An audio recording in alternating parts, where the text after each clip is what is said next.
the silence after my words was deafening. Around the mahogany dining table where I'd endured 28 years of criticism, my entire family stared at me in shock. Mom's fork hovered halfway to her mouth. Dad's wine glass trembled in his grip, and my successful siblings looked like they'd seen a ghost. How does it feel knowing this useless one won't be paying your bills anymore? I'd finally said what needed saying, but what happened next would change everything I thought I knew about my family forever. My name is Vivian, and every second Thursday of the month, our family gathered at Romano's, the upscale Italian restaurant where my parents loved to play their favorite game of making me feel small. Tonight was no different, except for what I was about to discover. The mahogany table gleamed under the warm lighting as my father, Harold, adjusted his vintage cufflinks, a remnant from better days, when his antique store actually turned a profit. My mother, Patricia, smoothed her designer blouse, the one she'd owned for 5 years but treated like a new purchase every time we went out. They maintained their facade of success with the dedication of seasoned actors. "Vivian, dear, you simply must do something about your appearance." Patricia began, her voice dripping with practiced disappointment. "That thrift store cardigan makes you look like you've given up on life entirely." My brother Marcus nodded sagely from across the table, his law degree giving him an air of authority he wielded like a weapon. Mother's right. Image matters in the professional world. Maybe if you dress like you had a real job, people would take your little art projects more seriously. Jennifer, my younger sister, giggled into her wine glass. Her marketing position at a local firm barely covered her expenses, but she carried herself like a Fortune 500 executive. Remember when Vivian thought she could make it as a serious designer? How quaint that seems now. I sat quietly cutting my chicken parmesan into precise squares, the same way I'd learned to compartmentalize their words over the years. What they didn't know was that my little art projects had generated more income last month than Marcus made in 3. My freelance graphic design business had been thriving for 2 years, but I'd learned early that sharing good news only invited more creative ways for them to diminish it. "The waiter mentioned you were paying tonight," Harold said, swirling his wine with the confidence of a man who'd never worried about the check. "At least your hobby provides some practical benefits." The irony burned in my chest. This wasn't the first dinner I'd paid for, not by a long shot. Over the past 3 years, I'd quietly become the family's financial backbone, though none of them would ever acknowledge it. They came to me separately, each with their urgent needs and promises to pay me back. Marcus had needed help with his bar exam fees 2 years ago. "Just $5,000 to get me started," he'd said. "I'll triple it back to you once I'm established." That $5,000 had become 15, then 25. Then a steady stream of temporary assistance for his struggling practice.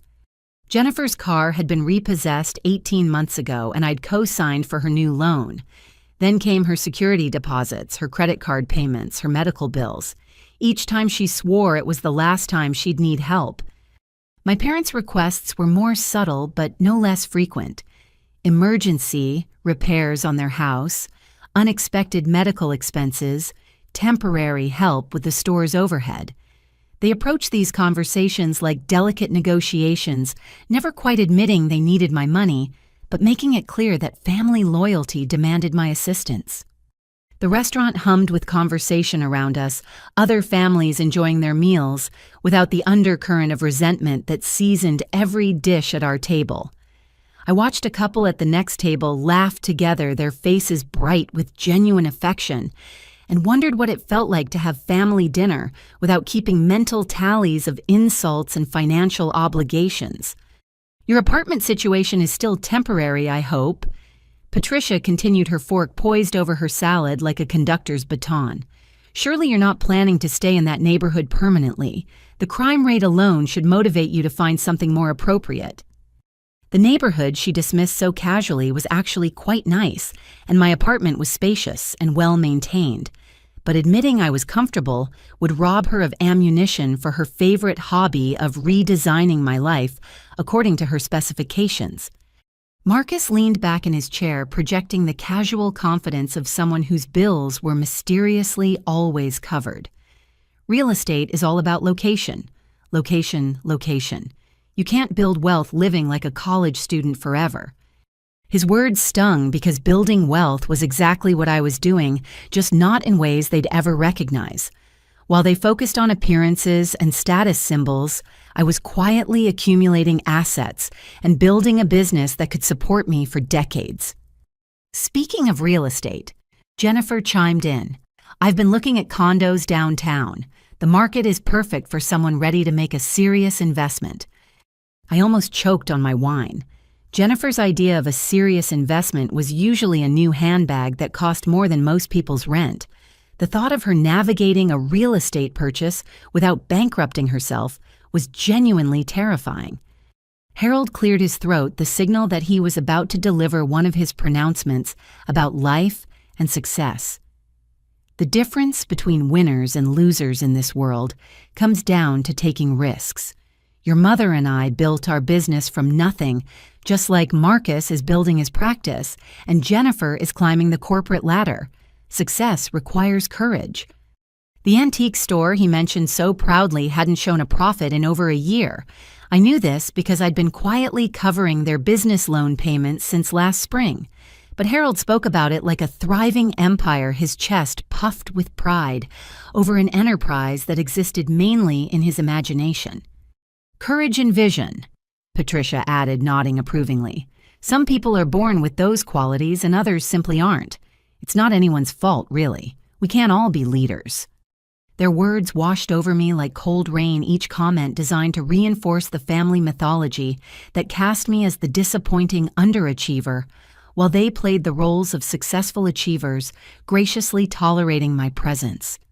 The performance was so practiced, so seamlessly coordinated, that I almost admired its artistry. What made it truly remarkable was how completely they'd convinced themselves of its truth. In their version of reality, they were self-made successes who occasionally helped their struggling sister out of the goodness of their hearts.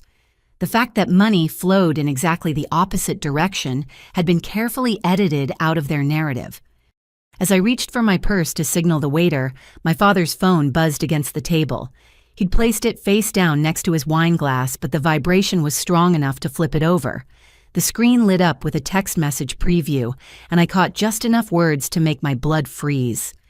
Final notice and foreclosure jumped out at me before Harold quickly grabbed the phone and shoved it into his jacket pocket. But it was too late. I'd seen enough to understand that their perfect facade was about to crumble, and somehow I was sure they expected me to catch the pieces. The text message I'd glimpsed haunted me through the rest of the appetizer course, but I said nothing.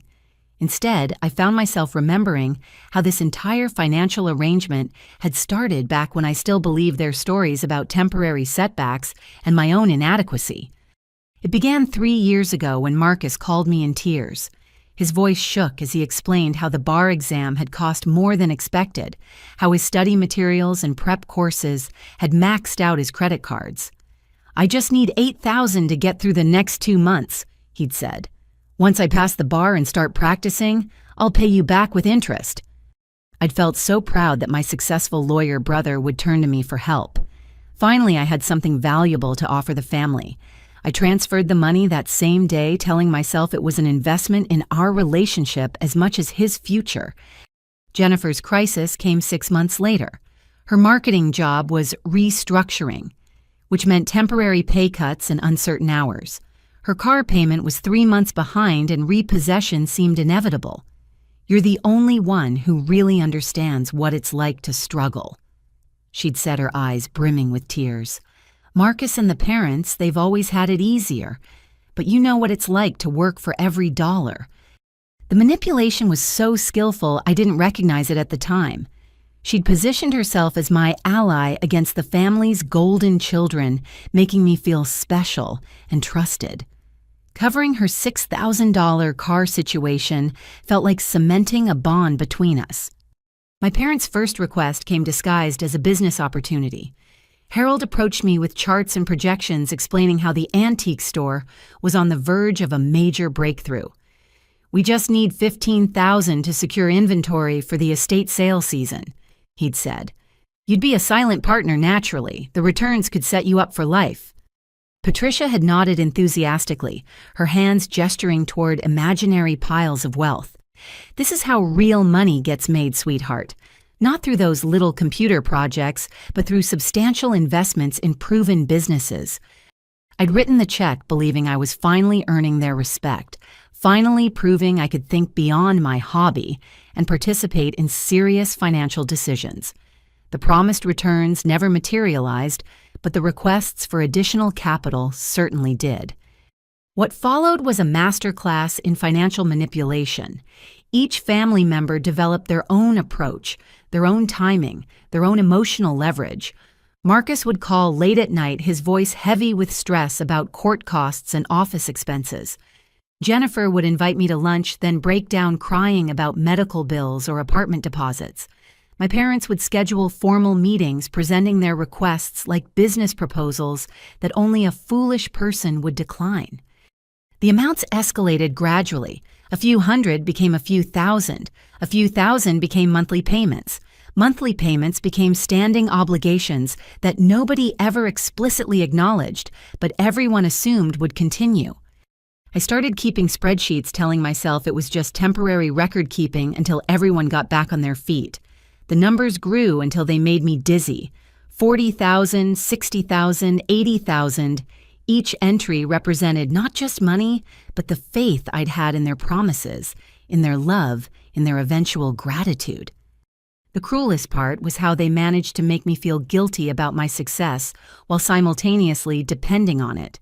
When my design business landed a major contract, Marcus would make jokes about computer people making easy money.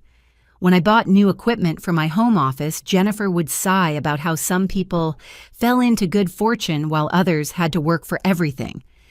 They needed my money, but resented my ability to earn it. They depended on my generosity while treating me like their charity case. The cognitive dissonance was so severe that I began to doubt my own perceptions, wondering if maybe they were right about my accomplishments being somehow less real or meaningful than theirs. Tonight's dinner conversation was following the usual script. Patricia was detailing the improvements she planned for the house improvements that I now realized would be funded entirely by my contributions. "The kitchen really needs updating," she mused, as if the renovation budget was simply going to appear through wishful thinking. "Granite countertops would increase the property value substantially." Harold nodded sagely. Investment in real estate is always wise. Unlike some ventures that depend on technology trends and consumer whims. The dig at my business was subtle, but unmistakable.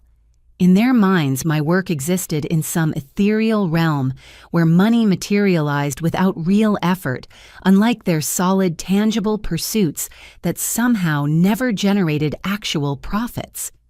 Marcus was describing his plans to expand his law practice, his voice full of confidence about markets and opportunities that would surely pan out this time. "I've been researching commercial real estate. The right office space could triple my client base within 6 months." Jennifer listened raptly as if his track record suggested any reason for optimism. "Location is everything in professional services," she agreed. "Image drives results." I found myself calculating how much their dreams would cost me. The kitchen renovation, $20,000. Marcus's new office, $30,000 minimum. Jennifer's inevitable requests for help with her condo fantasy. Who knew the mental arithmetic made me feel sick? But the text message about foreclosure suggested their financial situation was far worse than I'd imagined. If they were losing the house, it meant months of missed mortgage payments, maybe years of mounting debt. It meant the money I'd been sending hadn't been covering emergencies or investments, but basic survival expenses they were too proud to acknowledge. As our entrees arrived, the waiter paused beside Harold's chair. "I'm sorry, sir, but your card was declined. Do you have another form of payment?" The color drained from my father's face. Patricia's fork clattered onto her plate. Marcus and Jennifer looked confused, as if they'd never considered the possibility that their parents might not be able to afford dinner at the restaurant they'd chosen. Harold fumbled through his wallet, his hands shaking slightly as he produced another credit card. "Try this one." Sometimes the magnetic strips get damaged. But I could see the truth in his eyes, the panic of a man whose carefully constructed facade was crumbling in real time. This wasn't about damaged magnetic strips. This was about maxed-out credit lines and bank accounts that had been empty for longer than any of us realized. The waiter returned 2 minutes later with the same apologetic expression. "I'm sorry, sir.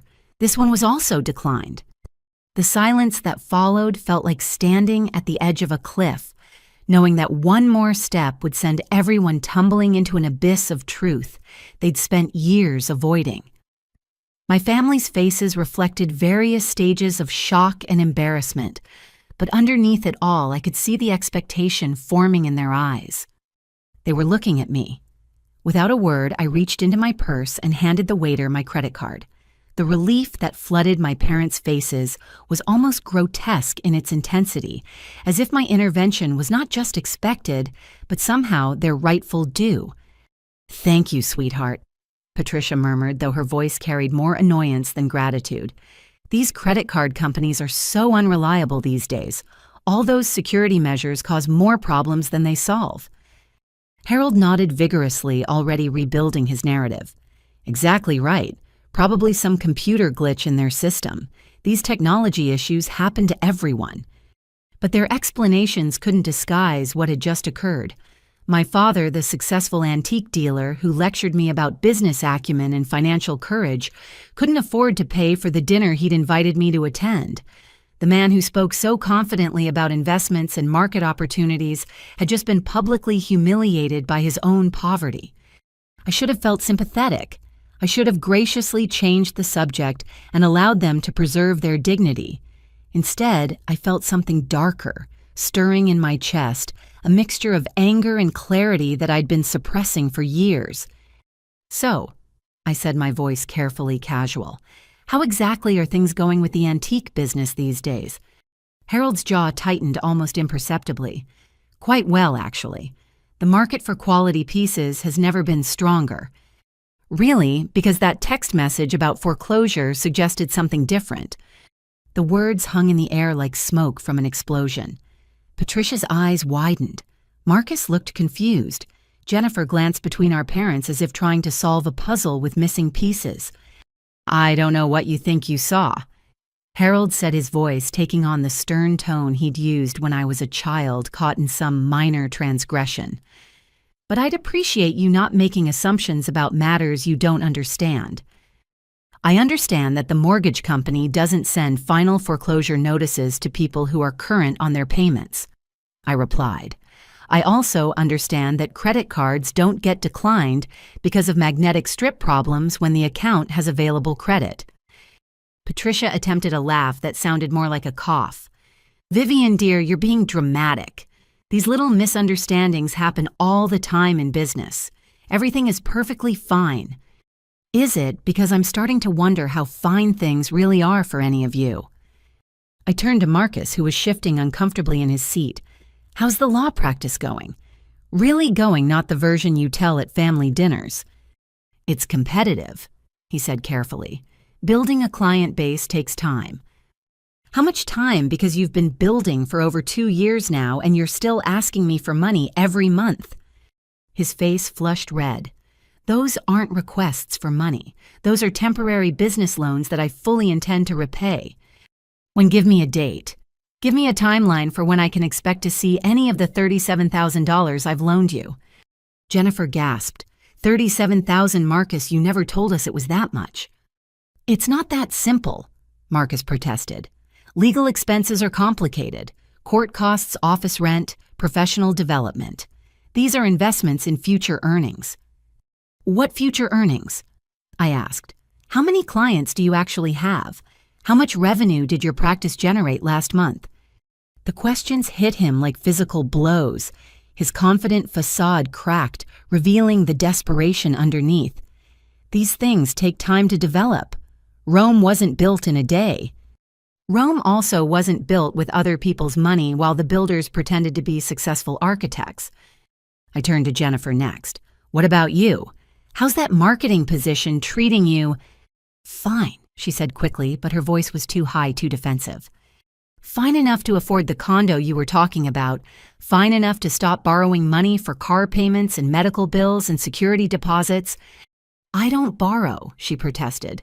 You help me out sometimes because you're my sister. I've helped you out to the tune of $22,000 over the past 18 months. That's not sisterly assistance. That's financial dependency. The numbers landed like grenades at our elegant table. Patricia looked genuinely shocked, as if she'd had no idea her children were bleeding me dry. Harold's expression was harder to read, but there was something calculating in his eyes that made me deeply uncomfortable. These are private family matters, he said firmly. This is neither the time nor the place for this discussion. When is the right time? I asked, because it seems like the only time we ever talk about money is when one of you needs mine. We never discuss your business's failing or your inability to pay your bills, or the fact that I've been supporting this entire family for 3 years while you all treat me like the unsuccessful one. That's not fair, Patricia said, her voice trembling with what I initially mistook for hurt feelings. We've never treated you badly. You've spent this entire dinner criticizing my appearance, my career, my living situation, and my life choices. You've done that while sitting in a restaurant that I'm paying for after your credit cards were declined, while planning home improvements that I'll be funding. We didn't ask you to pay for anything, Harold said, but his protest sounded weak, even to his own ears. You didn't have to ask.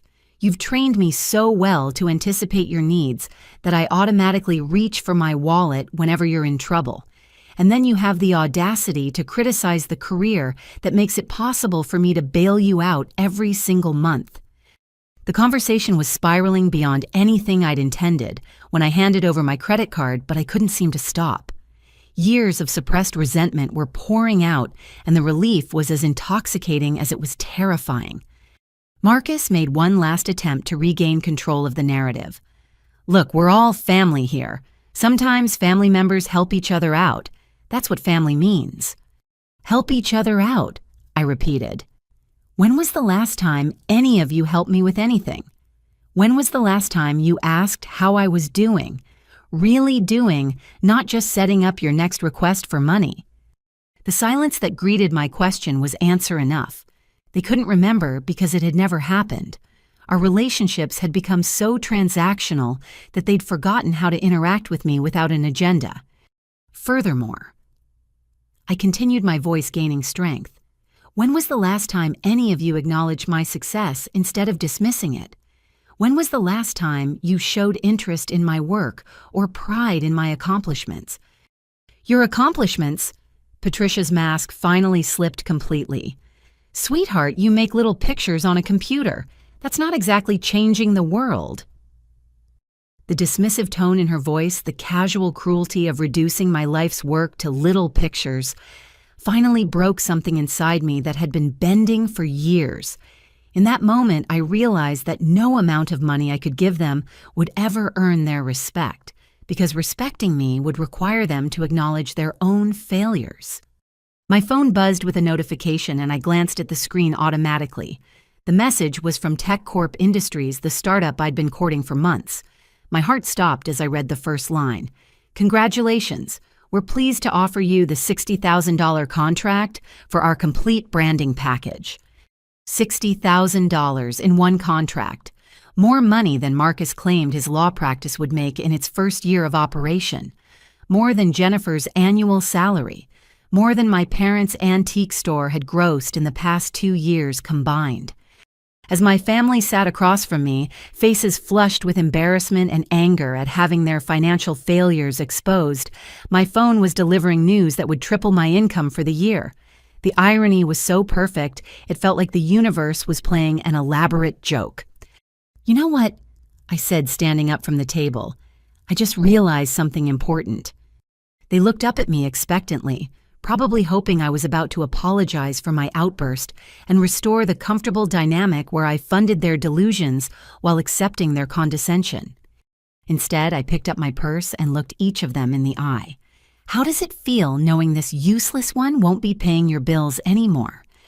The words came out clearly, each syllable deliberate and final. The effect was immediate and devastating. Harold's wine glass actually trembled in his grip. Patricia's mouth fell open in a perfect circle of shock. Marcus looked like he'd been slapped, and Jennifer's face went completely white.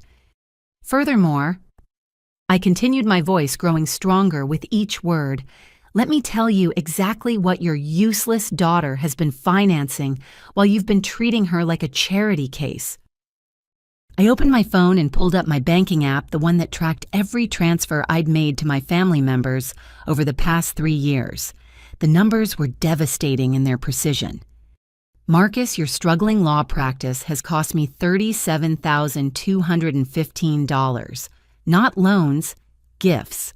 Because you've never paid back a single penny, and we both know you never will. Marcus tried to interrupt, but I held up my hand. Jennifer, your temporary financial difficulties have cost me $22,863. Car payments, medical bills, rent deposits, credit card payments, and God knows what else. All while you've been planning to buy a condo and criticizing my lifestyle choices. Jennifer's eyes filled with tears, but I was beyond caring about her emotional manipulation.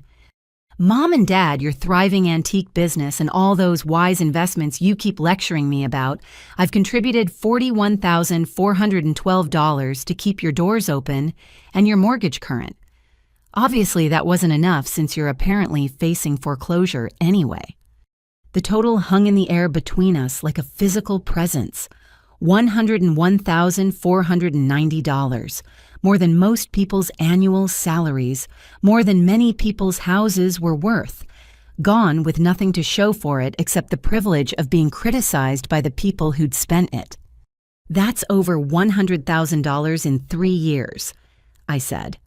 Money I earned with my little computer pictures while building a business that just landed a $60,000 contract this evening. I held up my phone, showing them the email notification. That's right. While you were calling me useless, I was closing a deal that will pay me more in 6 months than any of you have made in the past year. Patricia found her voice first. Vivian, you're being cruel. We're family. Family helps each other. Help goes both ways, Mother. When was the last time any of you helped me with anything? When was the last time you offered to contribute to my life instead of just taking from it? Harold stood up, his face red with indignation. How dare you speak to your mother that way? We raised you, we supported you, we gave you everything. You gave me criticism and condescension while I gave you my bank account. That's not family, that's exploitation. Other diners were beginning to stare, but I was beyond caring about public embarrassment. My family had been humiliating me privately for years, so a little public truth-telling seemed like fair compensation. The bank is foreclosing on your house, I continued. Your credit cards are maxed out. Your businesses are failing. Your financial lives are complete disasters. And instead of acknowledging reality and asking for genuine help, you invited me to dinner so you could insult me while I picked up the check. We didn't know you'd seen the text message, Patricia said weakly. That's the point. You've been lying to me for years about your situations while treating me like the family failure. You've been taking my money while making me feel ashamed of how I earn it. Marcus finally spoke up. Look, maybe we haven't been as appreciative as we should have been, but cutting us off completely is extreme. We can work something out. Work something out. I laughed, but there was no humor in it. Like what? Another payment plan you'll ignore. Another temporary loan that becomes permanent. Another business opportunity that's guaranteed to fail. You're being unreasonable, Jennifer said through her tears. We never asked you to keep track of every dollar. I kept track because I'm not stupid, despite what you all apparently think. I'm a businesswoman who's been funding a family of people who don't even respect what I do for a living. Harold's voice took on the threatening tone he'd used when I was a teenager breaking curfew. If you walk away from this family, you'll regret it. Blood is thicker than water, Vivian. You can't just abandon your obligations. My obligations. The word hit me like a physical blow. What exactly do I owe you? More money, more tolerance for your insults, more pretending that your failures are temporary setbacks, while my success is just luck. We're your family, Patricia pleaded. "This is what families do." "No," I said firmly. "This is what dysfunctional families do. Healthy families celebrate each other's successes. They support each other emotionally, not just financially. They treat each other with basic respect." I threw my purse over my shoulder and took one last look at their faces. The shock was wearing off, replaced by a mixture of anger and panic as they realized I was serious. "I'm done," I said simply. "Done with the loans that aren't loans. Done with the temporary help that's permanent. Done with being treated like a failure by people who failed at everything they've ever attempted." "You can't just leave," Marcus said desperately. "We're in the middle of dinner." "You're in the middle of dinner that I paid for at a restaurant you couldn't afford while planning expenses you can't cover. Figure it out yourselves." I turned and walked toward the exit, my heart pounding with a mixture of terror and exhilaration. Behind me, I could hear Patricia calling my name, her voice high and strained. Harold was saying something about family loyalty and moral obligations. Jennifer was crying audibly. But I kept walking each step, carrying me further away from the financial and emotional quicksand that had been pulling me down for years. For the first time in longer than I could remember, I felt like I could breathe. I had almost reached the restaurant's front door when I heard footsteps running behind me. Marcus caught up just as I reached my car in the parking lot, his face flushed and his breathing heavy. "Vivian, wait," he gasped. "Please, I need to talk to you." "We just talked," I said, fumbling with my keys. I thought I was pretty clear. "You don't understand," he said, grabbing my arm. "This isn't just about family dinners and hurt feelings. I'm in serious trouble." Something in his voice made me pause. The desperation was different now, deeper and more frightening than his usual financial anxiety. "What kind of trouble?" He looked around the parking lot nervously, as if checking for surveillance. "The kind where people get hurt if they don't pay their debts on time." My blood went cold. "Marcus, what did you do?" "I borrowed money from the wrong people," he whispered. "People who don't accept payment plans or excuses. People who expect $15,000 by tomorrow morning or else." The parking lot suddenly felt very dark and very dangerous. Everything I'd thought I understood about my family's financial situation had just shifted into territory that was far more serious than maxed out credit cards and foreclosure notices. "How much do you owe them?" I asked, though I was afraid to hear the answer. $15,000 by tomorrow, but that's just this payment. The total is closer to 40. $40,000 to dangerous people. My brother, the lawyer, who was supposed to be smarter than all of us, had gotten himself trapped in a situation that could destroy his life and possibly mine.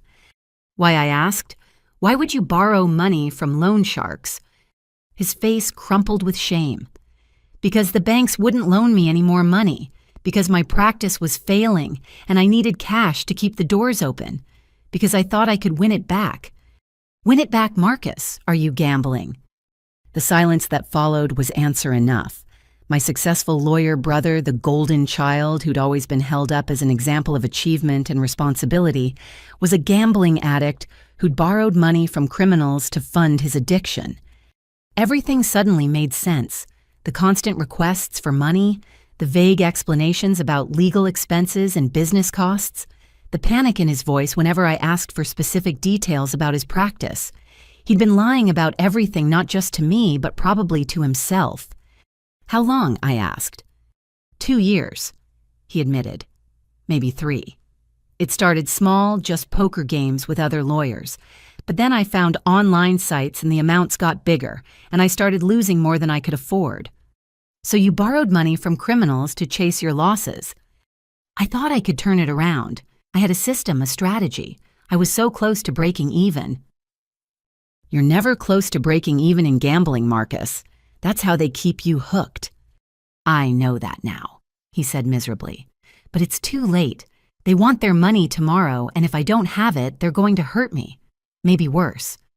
As if summoned by his words, a black SUV with tinted windows pulled into the parking lot and parked directly under one of the overhead lights. The engine continued running, but nobody got out. Marcus saw the vehicle and went completely white. Oh God, they followed me. They said they would, but I didn't think. Who's in that car? I asked, though I was pretty sure I already knew. The people I owe money to. They've been watching me for weeks, making sure I don't skip town or do anything stupid. The SUV's passenger door opened and a man in an expensive suit climbed out. He was tall and well-built, with the kind of casual confidence that suggested violence was always an option, but rarely necessary. He looked directly at us and smiled, but there was nothing friendly about the expression. Two more men emerged from the vehicle, both dressed similarly and carrying themselves with the same predatory grace. They began walking toward us with the measured pace of people who knew their targets couldn't run. "Vivian," Marcus whispered urgently. "I need that 15,000. Tonight. If you don't help me, I don't know what they'll do." I stood frozen in the parking lot watching three dangerous-looking men approach, while my gambling-addicted brother begged me for money I'd just sworn never to give him again. The evening had gone from family drama to genuine peril in the space of a single conversation. Everything I'd said inside the restaurant about being done with their problems suddenly felt naive and premature. This wasn't about hurt feelings or financial responsibility anymore. This was about my brother's safety and possibly my own. The men were getting closer, and I had about 30 seconds to decide whether to break my promise to myself or let Marcus face the consequences of his choices alone. The lead man reached us first, his smile never wavering despite the obvious threat in his posture. He was younger than I'd expected, maybe early 30s, with perfectly styled hair and shoes that probably cost more than most people's rent. His companions flanked him on either side, creating a semicircle that blocked our path to my car. "Marcus," the man said, his voice surprisingly warm and friendly. "Right on time. I was beginning to think you might try to avoid our little appointment." "Tommy, I told you I'd have the money tomorrow," Marcus said, his voice shaking. "I just need a few more hours." "Tomorrow was yesterday's promise," Tommy replied, still smiling. "Today's promise was tonight. We're very punctual people, Marcus. We appreciate punctuality in others." I found myself studying Tommy's face, looking for signs of the violence Marcus had implied. Instead, I saw a businessman conducting a routine transaction, which somehow made him even more frightening than if he'd been obviously threatening. "This is my sister," Marcus said quickly. "Vivian, this is Tommy. He's been helping me with some temporary cash flow issues." Tommy's attention shifted to me, and I felt like a specimen being examined under a microscope. "Ah, the famous sister. Marcus has told us so much about you. Successful business owner, very generous with family members. It's nice to finally meet you in person." The fact that they'd been discussing me made my skin crawl. How long had Marcus been using my name and reputation to secure his gambling loans? How much did these people know about my finances and business? "I'm not involved in Marcus's business arrangements," I said carefully, trying to keep my voice steady. "Of course not," Tommy agreed. "But family is family, isn't it? When someone's in trouble, relatives naturally want to help out." One of his companions, a stockier man with a scar running along his jaw, leaned closer to Marcus. "Your credit's been extended as far as it's going to go," he said quietly. "Time to settle accounts." Marcus looked like he was going to be sick. "I understand the situation. I just need until tomorrow to liquidate some assets." "What assets?" the scarred man asked. "Your law office with the overdue rent, your car that's about to be repossessed, your parents' house that's in foreclosure."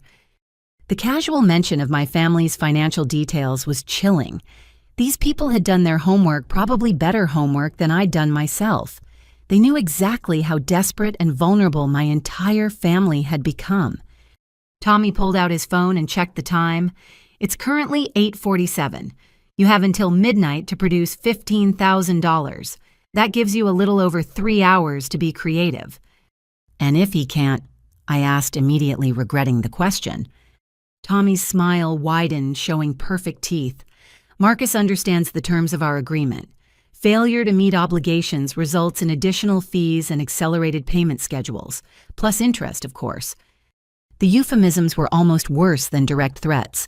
These men had turned violence into a business model complete with professional terminology and customer service smiles. "How much additional interest?" Marcus asked weakly. "Double the principal payable within 24 hours, so $30,000 instead of 15 due by tomorrow night." "That's impossible," Marcus protested. "I don't have access to that kind of money." "Then you should probably focus on tonight's payment," Tommy suggested reasonably. "Solve today's problem before worrying about tomorrow's complications." He gestured toward me with the casual confidence of someone accustomed to getting what he wanted. "Perhaps your sister would like to contribute to keeping you healthy and productive. Family investments often have the best returns." The implication was clear. Pay now or pay much more later, assuming Marcus survived to make future payments. The business model was brutally efficient in its simplicity. "I need to think about this," I said. "Naturally," Tommy replied, "but don't think too long. Time is money and money is time. When you run out of one, you tend to run out of the other." He handed me a business card that looked like it belonged to a legitimate financial services company. "My direct number is on the back. Marcus has it memorized, but redundancy is always wise in important communications." The scarred man moved closer to Marcus, his voice dropping to a whisper that I could barely hear. "We know where your office is. We know where your parents live. We know where your sister works and where she lives. Running isn't really an option anymore." The casual mention of my address sent ice through my veins. I'd been pulled into this situation without my consent, and now I was apparently part of their insurance policy against Marcus defaulting on his debts. "This is a family matter," I said, trying to project more confidence than I felt. "It doesn't need to involve threats against innocent people." Tommy laughed a sound that was genuinely amused rather than menacing. "Miss Vivian, there are no innocent people in debt collection. There are borrowers, there are guarantors, and there are people who choose to get involved. The moment you appeared in this parking lot, you moved from the third category to the second." "I never guaranteed anything," I protested. "You're here," the scarred man pointed out. "That's a form of guarantee all by itself." Marcus grabbed my arm, his grip desperate and painful. "Vivian, please. I know what I said inside the restaurant, but this is different. These people don't care about family drama or hurt feelings. They care about money, and they get it one way or another." I looked at my brother's terrified face and realized that everything I'd said about cutting him off financially had become completely irrelevant. This wasn't about enabling his poor choices anymore. This was about preventing genuine harm to him and potentially to me. "How did it get this bad?" I asked. "How do you go from poker games with lawyers to owing money to people like this?" "It happens gradually," Tommy said helpfully, as if we were discussing a medical condition. "Small bets become large bets. Legal gambling becomes less legal alternatives. Personal loans become business arrangements. It's a very natural progression for people with addictive personalities." The clinical way he described my brother's destruction was almost worse than overt cruelty. He talked about ruining lives like he was explaining quarterly earnings to shareholders. Marcus's phone buzzed and he checked the message with shaking hands. His face went even whiter as he read. "They know about Jennifer," he whispered. "What about Jennifer?" I asked. Tommy checked his own phone and nodded approvingly. "Efficient staff work. Your sister Jennifer left the restaurant about 10 minutes ago. She's currently at her apartment, probably wondering why her brother is taking so long to come home from dinner." The implication was crystal clear. They had people watching all of us now, not just Marcus. My sister, who had nothing to do with any of this beyond being related to a gambling addict, was now part of their leverage system. "She doesn't know anything about this," I said. "She knows she has a brother who owes money and a sister who earns money," the scarred man replied. "That's sufficient knowledge for our purposes." My phone rang and I saw Jennifer's name on the caller ID. With growing dread, I answered the call. "Vivian." Jennifer's voice was high and panicked. "There are men outside my apartment building. They're not doing anything threatening, but they're obviously watching the entrance. I'm scared." Tommy nodded approvingly. "Good situational awareness. That's a useful survival skill. Tell her you're handling the situation, the scarred man suggested. Tell her to stay inside and wait for your call. I wanted to hang up and call the police, but the rational part of my brain understood that involving law enforcement would probably make things worse for everyone. These people had turned intimidation into an art form, staying just on the right side of actionable threats while making their intentions perfectly clear. "Jennifer, I need you to stay inside for a while," I said. "Marcus got himself into some trouble, and I'm working on fixing it." "What kind of trouble should I call the police?" Tommy shook his head firmly, his smile never wavering. "No police," I said. "Just stay put. I'll call you back in a few hours." I hung up feeling like I'd just signed both our death warrants.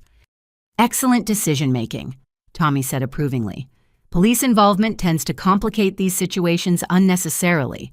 We prefer to handle things privately between friends." "We're not friends," I said. "Not yet," he agreed, "but money has a way of building relationships. Pay tonight's obligation, and we can start building trust for future interactions."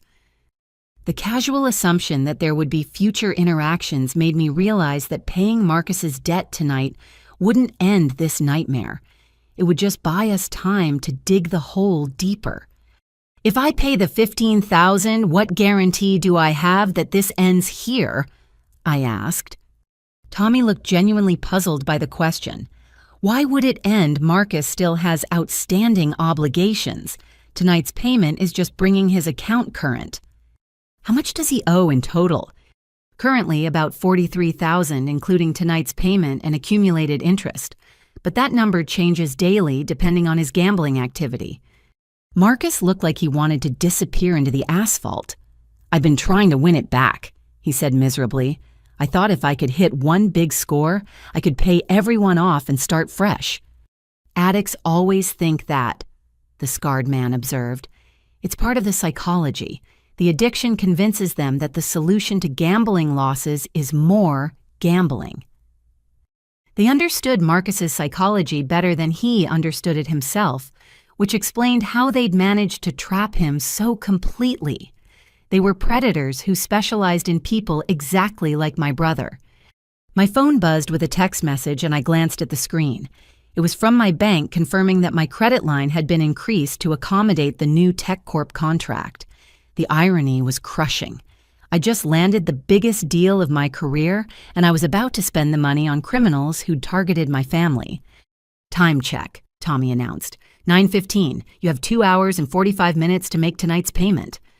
He gestured toward the restaurant where I could see my parents still sitting at our table, probably wondering what had happened to their children and their ride home. Of course, if you need to liquidate family assets quickly, your parents might have valuable items in their antique store. Sometimes desperate situations call for creative solutions. The suggestion that my parents' business might be robbed to pay Marcus's gambling debts was the final straw. These people weren't just threatening my brother anymore. They were threatening my entire family, including 2 people in their 60s who had no idea their son had put them all in danger. "I'll pay the $15,000, I said quietly, "but I want guarantees about my family's safety."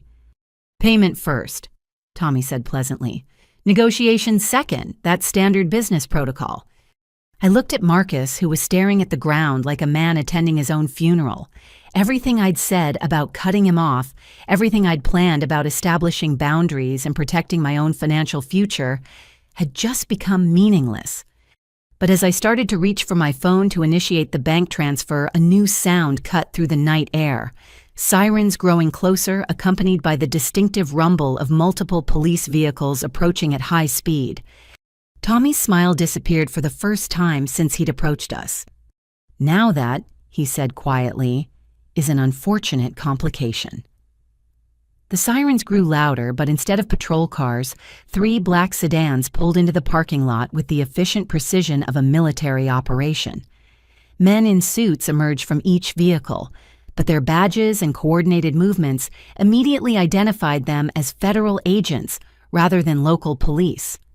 Tommy's casual confidence evaporated instantly. He and his companions exchanged glances that spoke volumes about their experience with law enforcement encounters.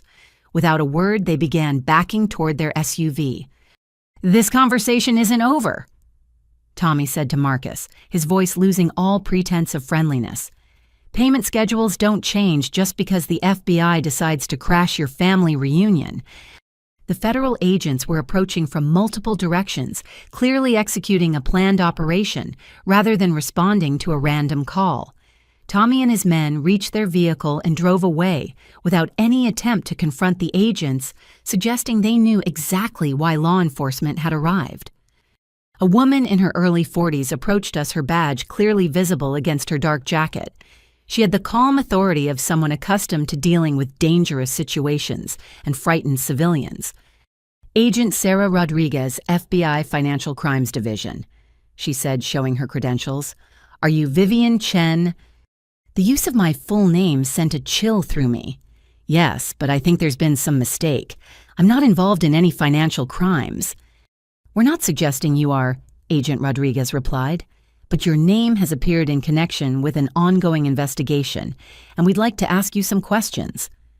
Marcus looked like he was about to collapse. "What kind of investigation?"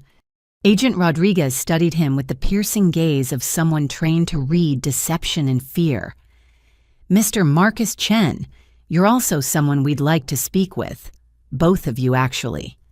She gestured toward the restaurant where my parents were probably still wondering why their children had disappeared. "Are there other family members we should include in this conversation?" "Our parents are inside," I said carefully, "but they don't know anything about whatever this is about." "That remains to be determined," Agent Rodriguez said. "For now, let's focus on what you two know." She led us to one of the federal vehicles and opened a tablet computer filled with documents and photographs. The first image she showed us was a copy of a loan agreement with my signature at the bottom. "Do you recognize this document?" she asked.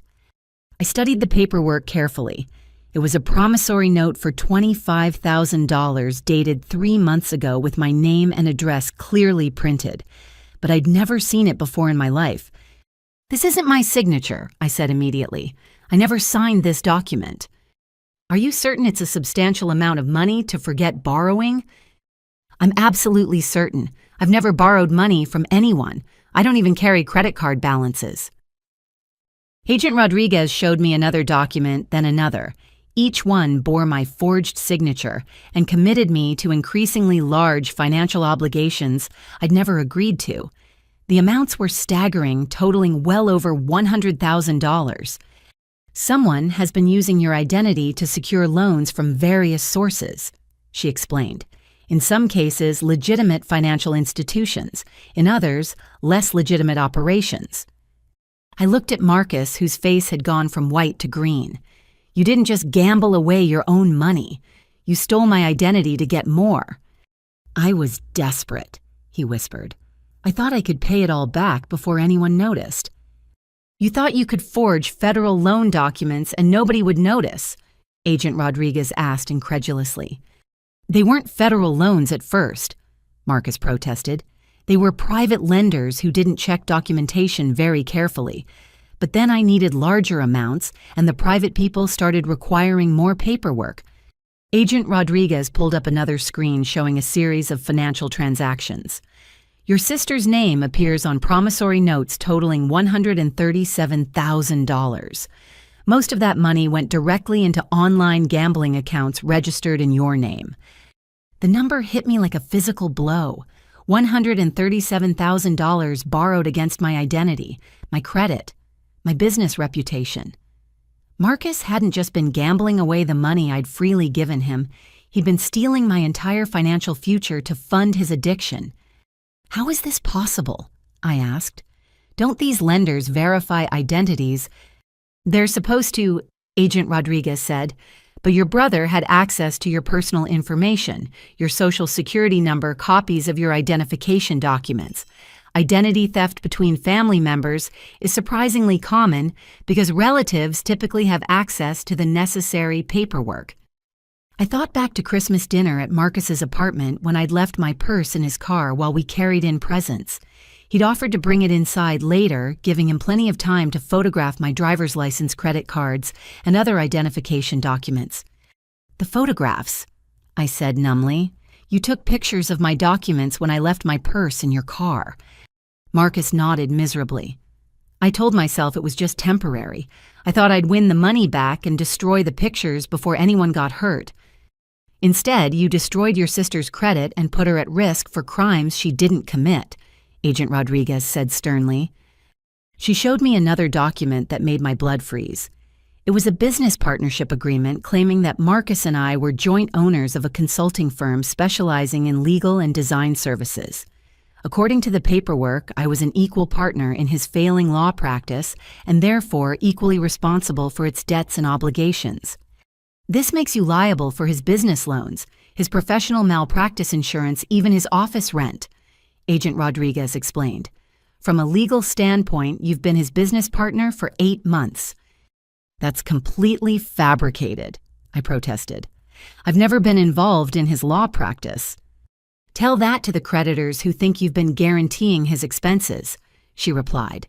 "Your forged signature appears on documents worth over $200,000 when you combine the personal loans with the business obligations.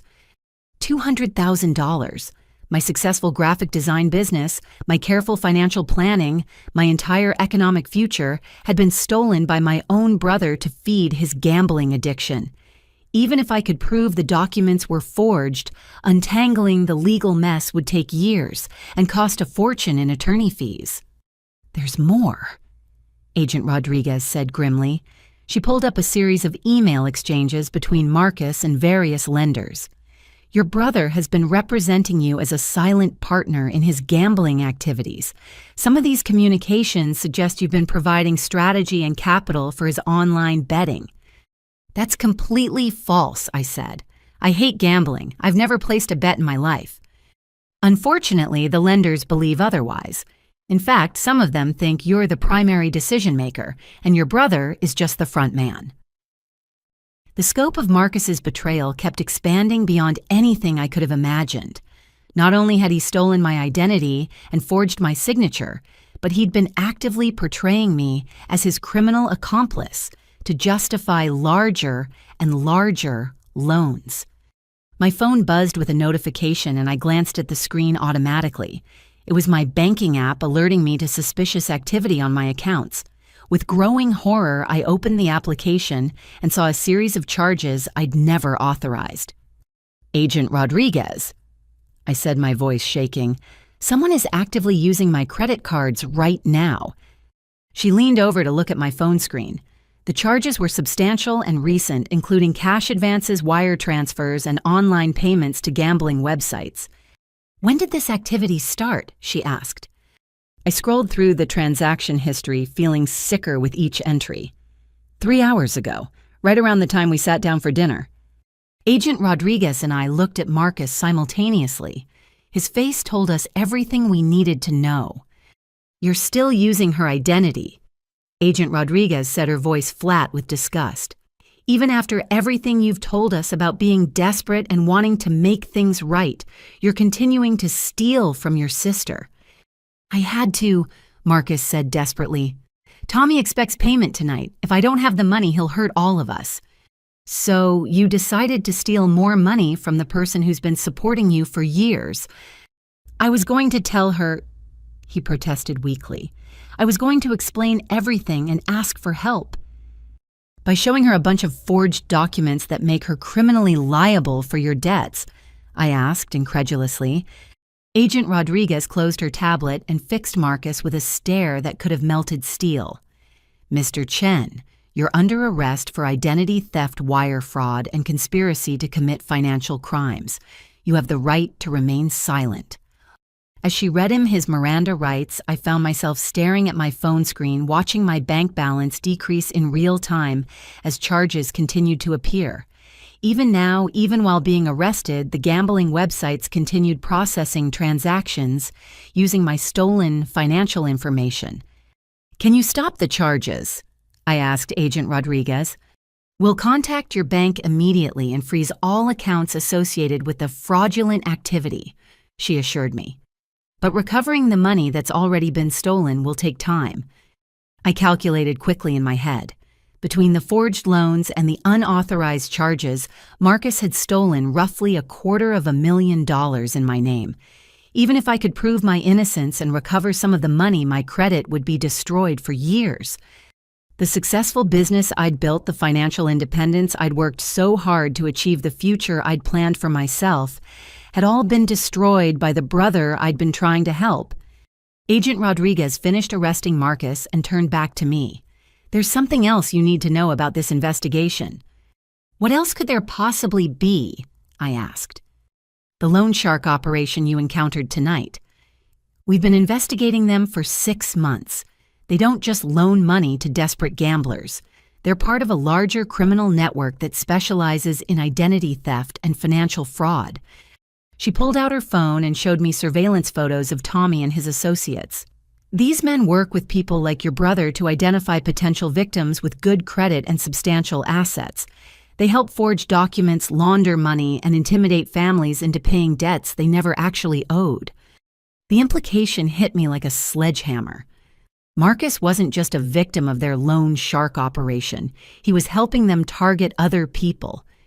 "That's what we're trying to determine," Agent Rodriguez said. "But based on the evidence we've collected so far, your brother may have been actively recruiting other victims for this criminal network." I looked at Marcus, who was now sitting in the back of a federal vehicle with his hands cuffed behind his back. The brother I'd been trying to save wasn't just a gambling addict who'd made poor choices. He was a criminal who'd been systematically destroying other people's lives to fund his addiction. And I was just one of his victims. Agent Rodriguez led me to a quieter section of the parking lot where we could speak privately, while her colleagues processed Marcus and secured the crime scene. The federal operation was clearly much larger than a simple identity theft case.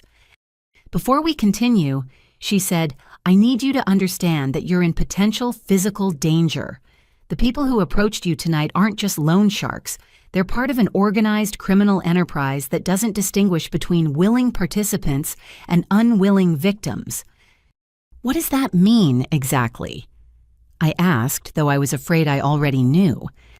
"It means they consider you a debtor now regardless of how the debt was created. From their perspective, money was loaned in your name, and they expect to be repaid by you or your family." She showed me surveillance photos taken from various angles around the restaurant. Tommy and his associates had been watching us for longer than I'd realized, and they weren't alone.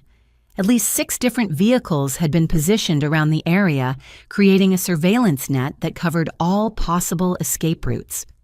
This level of coordination suggests they were planning something more than just collecting tonight's payment from your brother, Agent Rodriguez explained. They were prepared for a larger operation. "What kind of operation?" "Kidnapping, most likely. If your brother couldn't pay, they were probably planning to take him and use him as leverage against your family. When you showed up and demonstrated access to substantial funds, you became a more valuable target." The casual way she discussed kidnapping made my knees weak. I thought tonight's confrontation was about money and family drama, not organized crime and personal safety. "Are they still watching us?" I asked, glancing around the parking lot nervously. "Our surveillance teams have identified at least 3 vehicles maintaining observation posts around this location. The subjects haven't left the area, which suggests they're waiting to see how this situation develops." Agent Rodriguez pulled up another screen on her tablet showing financial records I didn't recognize. "Your brother's gambling addiction made him an ideal recruitment target for this organization. They specifically look for people with access to family members who have good credit and substantial assets. So they've been planning to target my family for months. Longer than that. We have evidence suggesting they've been investigating your financial situation for over a year. They know about your business, your contracts, your banking relationships, even your real estate holdings." I didn't own any real estate, but apparently the criminals thought I did. "What real estate holdings?" Agent Rodriguez frowned and scrolled through the documents on her tablet. "According to our intelligence, you're listed as the beneficial owner of several properties in different states. Investment properties, generating rental income." "That's impossible. I rent my apartment. I've never owned any property." She showed me deed records and property tax documents bearing my name and signature.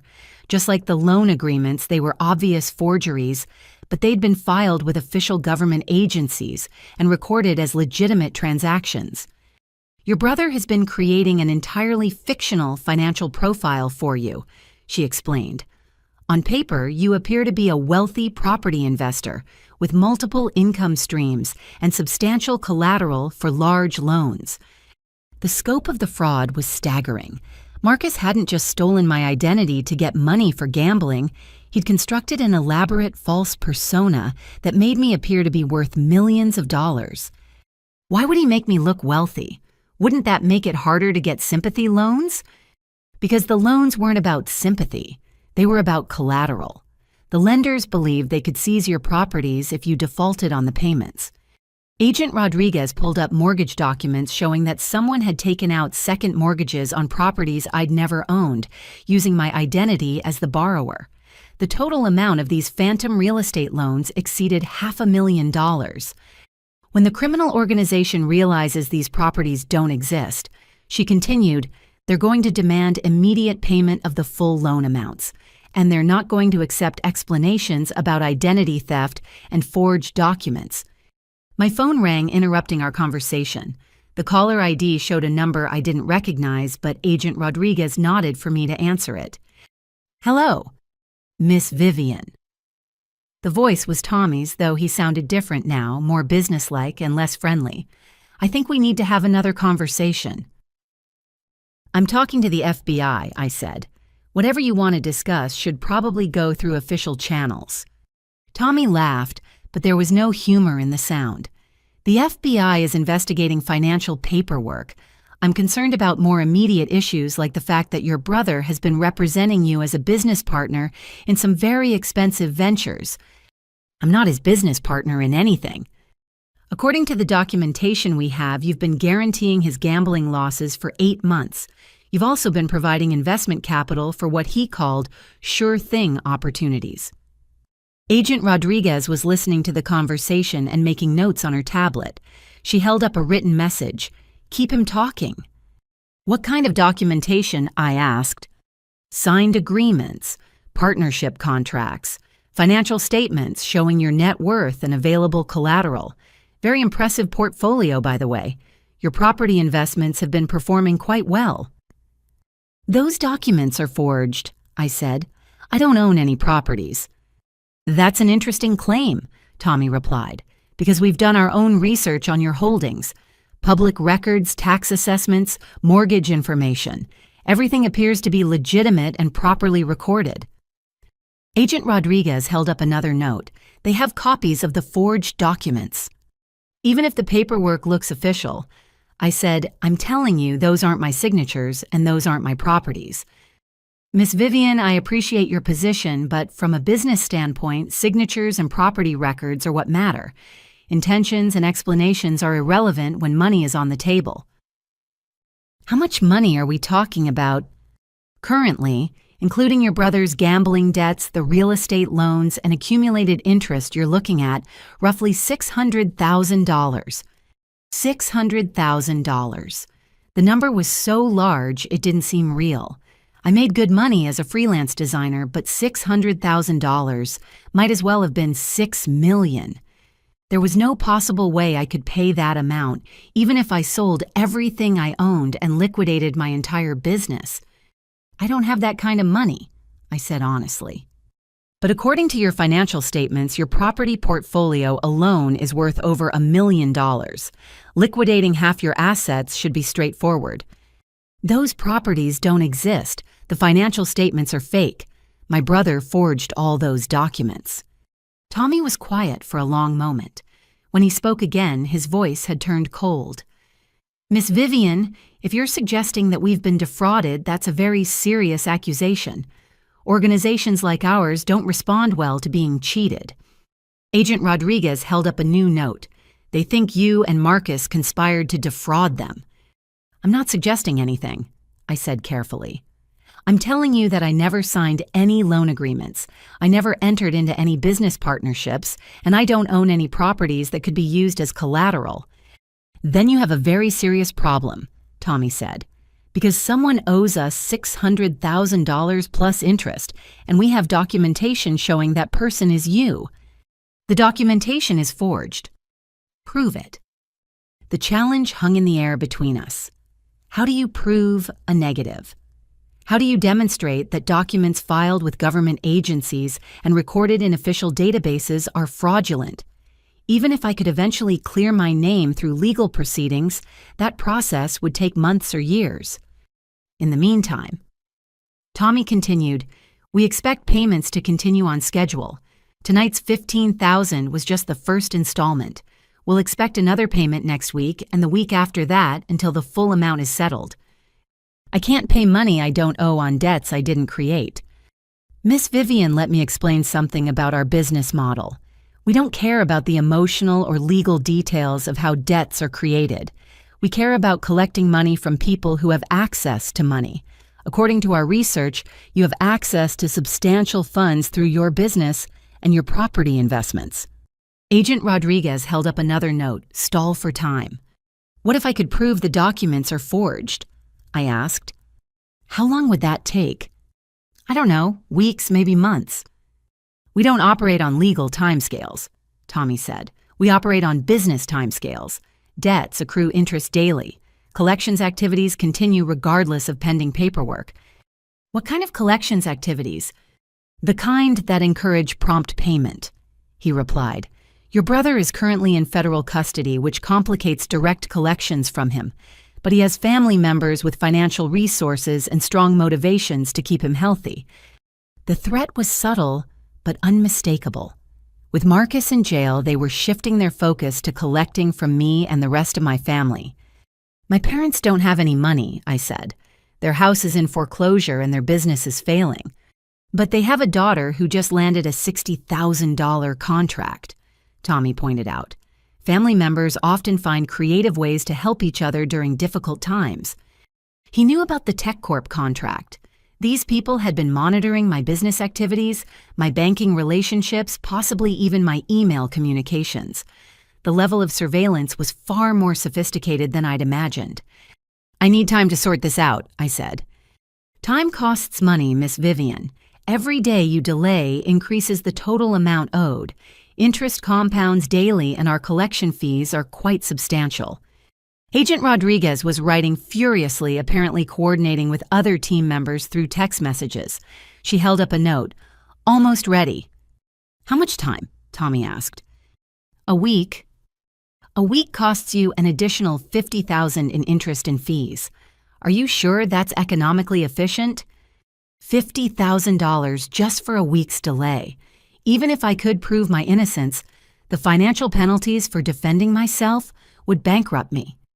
What are my other options? I asked. Immediate payment of tonight's installment followed by a structured payment plan for the remaining balance. We're reasonable business people, Miss Vivian. We want to find solutions that work for everyone. Agent Rodriguez held up a final note, now. Suddenly, the parking lot filled with the sound of vehicles moving at high speed. Federal agents in tactical gear surrounded the restaurant from multiple directions, their movements coordinated with military precision. Miss Vivian. Tommy's voice had changed again, taking on an edge of concern. It sounds like your evening is about to become more complicated. The FBI is arresting my brother for identity theft, I said. This isn't about me trying to avoid paying debts. This is about criminal fraud. Criminal fraud that resulted in our organization losing substantial amounts of money, Tommy replied. From our perspective, the source of the problem is less important than the solution. The line went dead, leaving me staring at my phone while federal agents secured the area around us. Agent Rodriguez was coordinating the operation through her radio, calling out position reports and tactical updates. Did they get him? I asked. We got his phone signal, she replied. But these people are professionals. Chances are good that Tommy was using a disposable phone from a remote location. She showed me her tablet screen, which now displayed a map with multiple red dots indicating vehicle positions around the restaurant. However, we did locate their surveillance teams. 6 vehicles, 14 suspects, all now in federal custody. Does that mean it's over? Agent Rodriguez looked at me with an expression that was part sympathy and part professional concern. "Miss Vivian, I'm afraid this is just the beginning. These people don't forget about debts, and they don't accept legal technicalities as payment plans. So what happens now? Now we try to keep you alive long enough to untangle the mess your brother created." Agent Rodriguez led me inside the restaurant where my parents were sitting at our table, looking confused and increasingly worried. Other diners had been quietly evacuated during the federal operation, leaving the dining room eerily empty, except for law enforcement personnel and my family. "Mom, Dad, we need to talk," I said, sliding into my chair across from them. Harold looked at the FBI agents positioned around the restaurant and then at Marcus's empty seat. "Where's your brother? And why are there federal agents here?" Before I could answer, Agent Rodriguez placed her tablet on the table and showed them the same forged loan documents she'd shown me. "Mr. and Mrs. Chen, your son has been using your daughter's identity to commit federal financial crimes. He's currently under arrest." Patricia's face went white. "That's impossible. Marcus is a lawyer. He would never do anything illegal." "Unfortunately, we have substantial evidence suggesting otherwise," Agent Rodriguez replied. She scrolled through dozens of forged documents, each one bearing my signature and committing me to massive financial obligations. "These are loan agreements totaling over $600,000, all signed with your daughter's forged signature," she explained. "The money was used primarily for online gambling, though some of it went to pay legitimate business expenses for your son's law practice." Harold studied the documents with the careful attention he usually reserved for appraising antiques. "The signatures look authentic," he said slowly. "That's because your son had access to legitimate identification documents and could practice copying the signatures," Agent Rodriguez explained. "Identity theft between family members is often very sophisticated because the perpetrator has intimate knowledge of the victim's personal information." I watched my parents' faces as the magnitude of Marcus's betrayal became clear. They looked like people watching their house burn down, helpless and devastated by the scope of the disaster. "How long has this been going on?" Patricia asked. "Based on the earliest documents we've recovered, at least 18 months, Agent Rodriguez said, "possibly longer."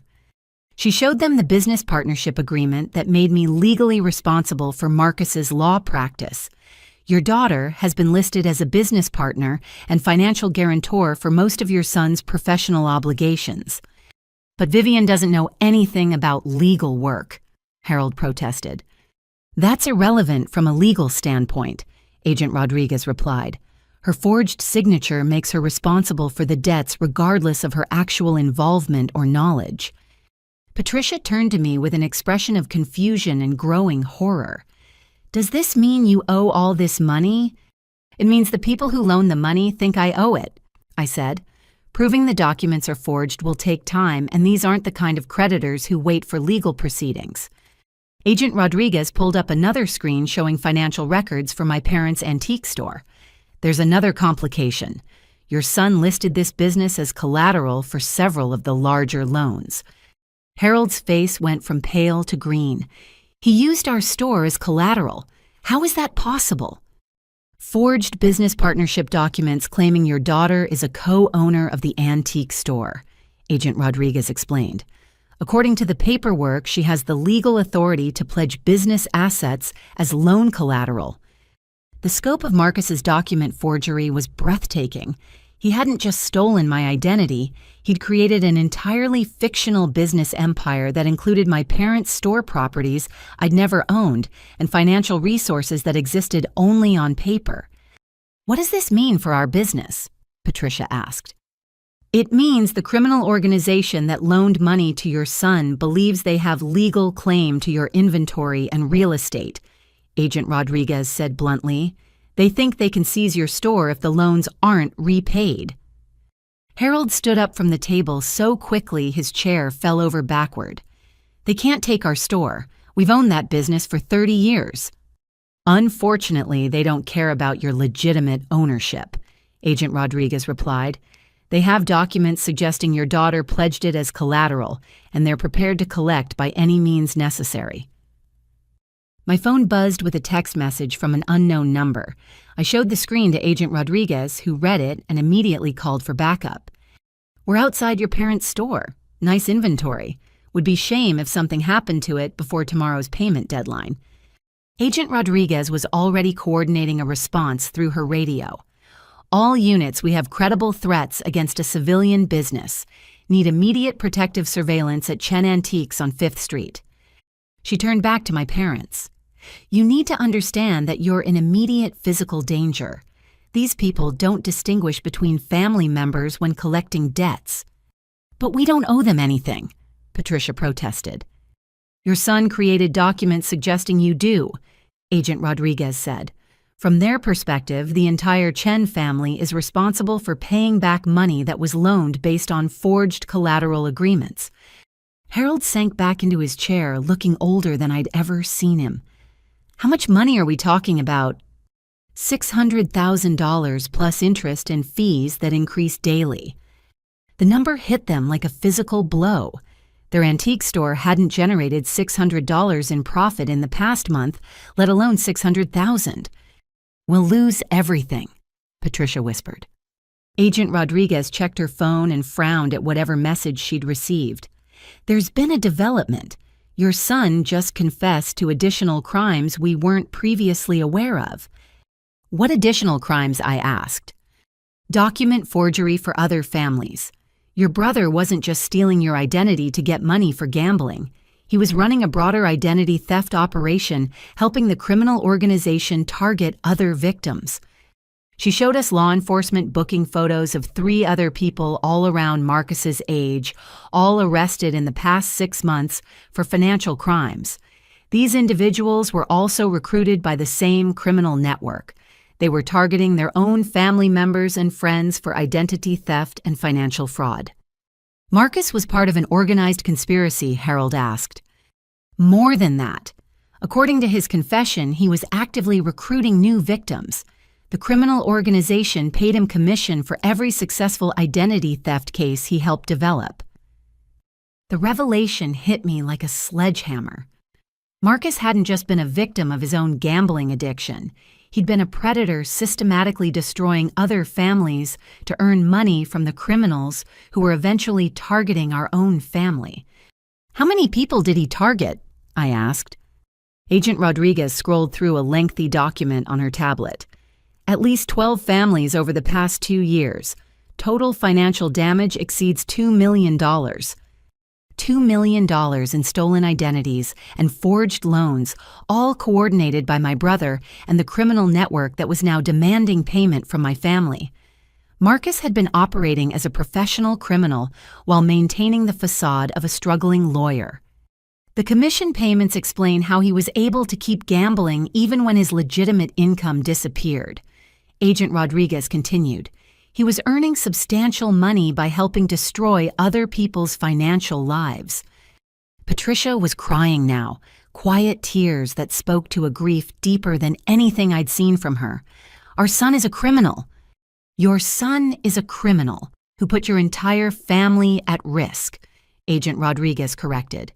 "The people demanding payment don't care that you were unaware of his activities. They expect compensation for their losses, and they're prepared to collect from anyone with the Chen family name." My phone rang again, and I saw Tommy's number on the caller ID. Agent Rodriguez nodded for me to answer, but this time she activated a recording device. "Hello, Tommy. Miss Vivian, I've just received some disturbing information about your family's business arrangements." "What kind of information?" "It seems your brother has been less than completely honest about his activities and his relationship with our organization." Agent Rodriguez held up a note he knows about the confession. "What did he tell you?" I asked. "Enough to suggest that your family's financial obligations are significantly larger than we initially discussed." "How much larger?" "Your brother's commission activities with our organization total approximately $100,000 in unpaid fees. Combined with the existing loan obligations, your family now owes roughly $700,000. $700,000. The number was so astronomical it felt like play money from a board game. Tommy, there's no way my family can pay that much money. Even if we liquidated everything we own, we couldn't come close to that amount. Miss Vivian, that's a disappointing attitude. Resourceful people find creative solutions to financial challenges. What kind of creative solutions? Your design business generates substantial income.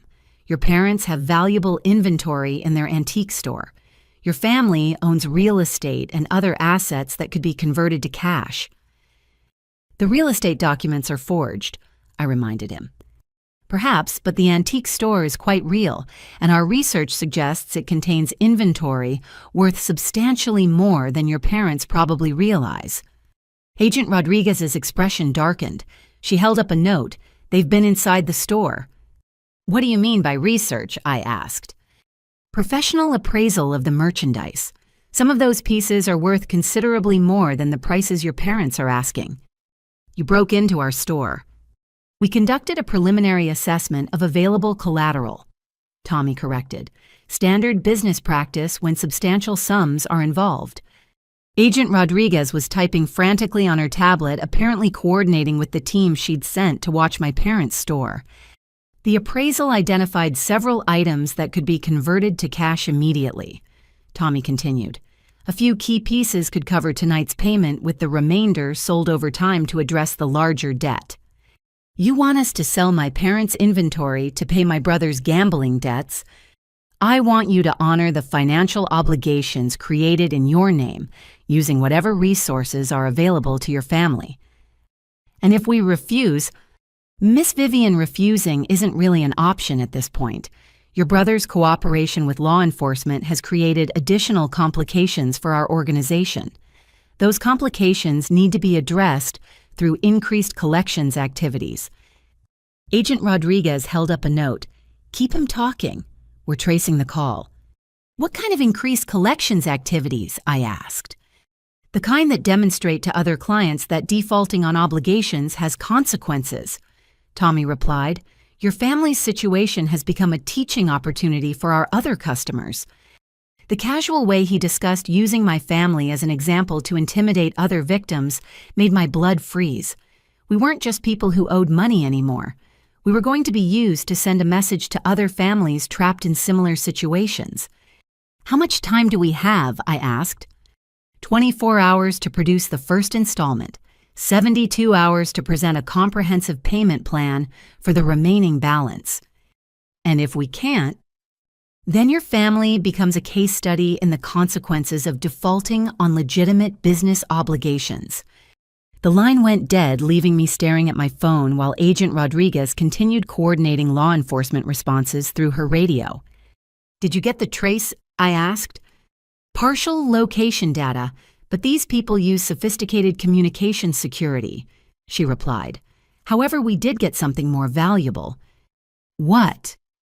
Agent Rodriguez showed me a new screen on her tablet displaying surveillance footage from multiple locations.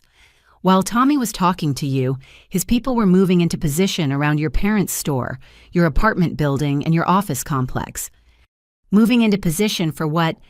To demonstrate that they can reach you anywhere, anytime, regardless of law enforcement protection. She zoomed in on one of the surveillance images showing Tommy himself standing in front of my apartment building, looking directly at the security camera with that same predatory smile. Miss Vivian, Agent Rodriguez said quietly, I think it's time we discussed witness protection. Agent Rodriguez's mention of witness protection sent a chill through me that had nothing to do with the restaurant's air conditioning. The idea that my life had become dangerous enough to require federal protection felt surreal, like something that happened to other people in movies. Is witness protection really necessary? I asked. Can't you just arrest them? We're working on that, she replied. But this criminal organization is significantly larger and more sophisticated than a typical loan shark operation. They have legitimate business fronts, political connections, and enough resources to operate across multiple states. She opened a new section of her tablet showing organizational charts that looked like something from a corporate boardroom. Names, photos, and connection lines mapped out a criminal enterprise that employed dozens of people and generated millions of dollars annually. "The people who approached you tonight are mid-level operatives," Agent Rodriguez explained. "The actual leadership operates from legitimate businesses and rarely has direct contact with victims or street-level collections. So, arresting Tommy and his team won't end this. It might temporarily disrupt their local operations, but the larger organization would simply send different people to continue collections. Your family's debt would be transferred to another team, possibly one with less restraint about using violence." Harold had been listening to our conversation with growing alarm. "Agent Rodriguez, are you saying that federal law enforcement can't protect us from these criminals?" "I'm saying that protection requires your family's complete cooperation with our investigation, and even then, there are no guarantees. These people have resources and motivation to pursue collections for years if necessary." She showed us surveillance photos of other families who had been targeted by the same criminal network. The images were disturbing, showing damaged property, intimidated victims, and in some cases, people who appeared to have been physically assaulted. "This organization doesn't forget debts, and they don't accept partial payments as final settlements," Agent Rodriguez continued. "Once you're in their system, you're expected to pay in full plus interest plus fees plus penalties for any delays or complications." Patricia was staring at the surveillance photos with obvious terror. "What happened to these other families?" "Different outcomes," Agent Rodriguez said grimly. "Some managed to pay the full amounts and were released from their obligations. Others had their homes vandalized, their businesses destroyed, their family members threatened or attacked. And the ones who cooperated with law enforcement, mixed results. A few families entered witness protection and successfully relocated to other states. Others tried to fight the charges publicly and faced escalating retaliation until they either paid or disappeared." The casual mention of people disappearing made my hands shake. This wasn't just about money anymore. This was about survival. "What kind of cooperation would you need from us?" I asked. Agent Rodriguez pulled out a formal document and placed it on the table. "Complete financial disclosure, including access to all bank accounts, business records, and asset documentation. Testimony before a federal grand jury about your brother's activities and the criminal organization's operations, participation in recorded phone calls, and possibly in-person meetings with the suspects." "Recorded meetings, you mean wearing a wire?" "Among other surveillance techniques. We need evidence of the organization's operations that will stand up in federal court. Your family's case could be the key to dismantling their entire network." Harold leaned back in his chair, looking overwhelmed by the scope of what was being asked. "And if we refuse to cooperate, then you're on your own against people who have demonstrated they're willing to use violence to collect money," Agent Rodriguez said bluntly. "Federal law enforcement can't provide protection to people who won't help us build cases against criminals. So our choices are cooperating with the FBI or hiding from criminals for the rest of our lives. Or paying $700,000 plus interest," Agent Rodriguez added. "Though based on what we know about this organization, even full payment might not guarantee your safety." "What do you mean?" Patricia asked. Agent Rodriguez showed us another document, this one detailing the criminal organization's business model. They deliberately create situations where victims can never fully satisfy their obligations. Interest rates change fees, multiply new charges appear regularly.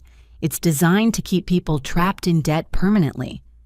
So even if we somehow raised $700,000, they'd find reasons to demand more money. Almost certainly. Your family has proven to be a reliable source of income, and your brother's cooperation with law enforcement has made you targets for retaliation. From their perspective, you represent both immediate profit and long-term example making. My phone buzzed with another text message, this one containing photos that made my stomach turn. Someone had broken into my apartment and destroyed most of my furniture. My computer equipment, the tools I used to run my design business, had been smashed beyond repair. They're moving faster than expected, Agent Rodriguez said after seeing the photos. This level of immediate retaliation suggests they're either planning to escalate quickly or they're trying to pressure you into paying before we can build a case against them. How quickly could they escalate? I asked. Based on similar cases, anywhere from hours to days. These people operate on business timelines, not legal timelines. They want results fast. Agent Rodriguez received a call on her radio and stepped away from the table to respond. When she returned, her expression was grim. "There's been another development," she said. "Your brother wants to expand his cooperation with our investigation." "What kind of expansion?" "He's offering to provide detailed information about the organization's leadership, their financial operations, and their methods for targeting new victims. In exchange, he wants consideration for reduced charges and protection for his family." "Protection for his family," I repeated. "He's the one who put us in danger." Nevertheless, his information could be invaluable for dismantling this criminal network. The question is whether your family is willing to accept the risks that come with being associated with a cooperating witness. Patricia looked confused. "What kind of risks?" "Cooperating witnesses and their families become high-priority targets for retaliation. The criminal organization will assume you're all working with law enforcement, which makes you threats that need to be eliminated." "Eliminated?" Harold's voice was barely a whisper. "These people have killed cooperating witnesses before," Agent Rodriguez said, matter-of-factly. "If your brother provides testimony that leads to major arrests, your entire family could be marked for assassination." The restaurant felt like it was spinning around me. In the space of a few hours, I'd gone from dealing with family financial drama to facing potential murder by organized criminals.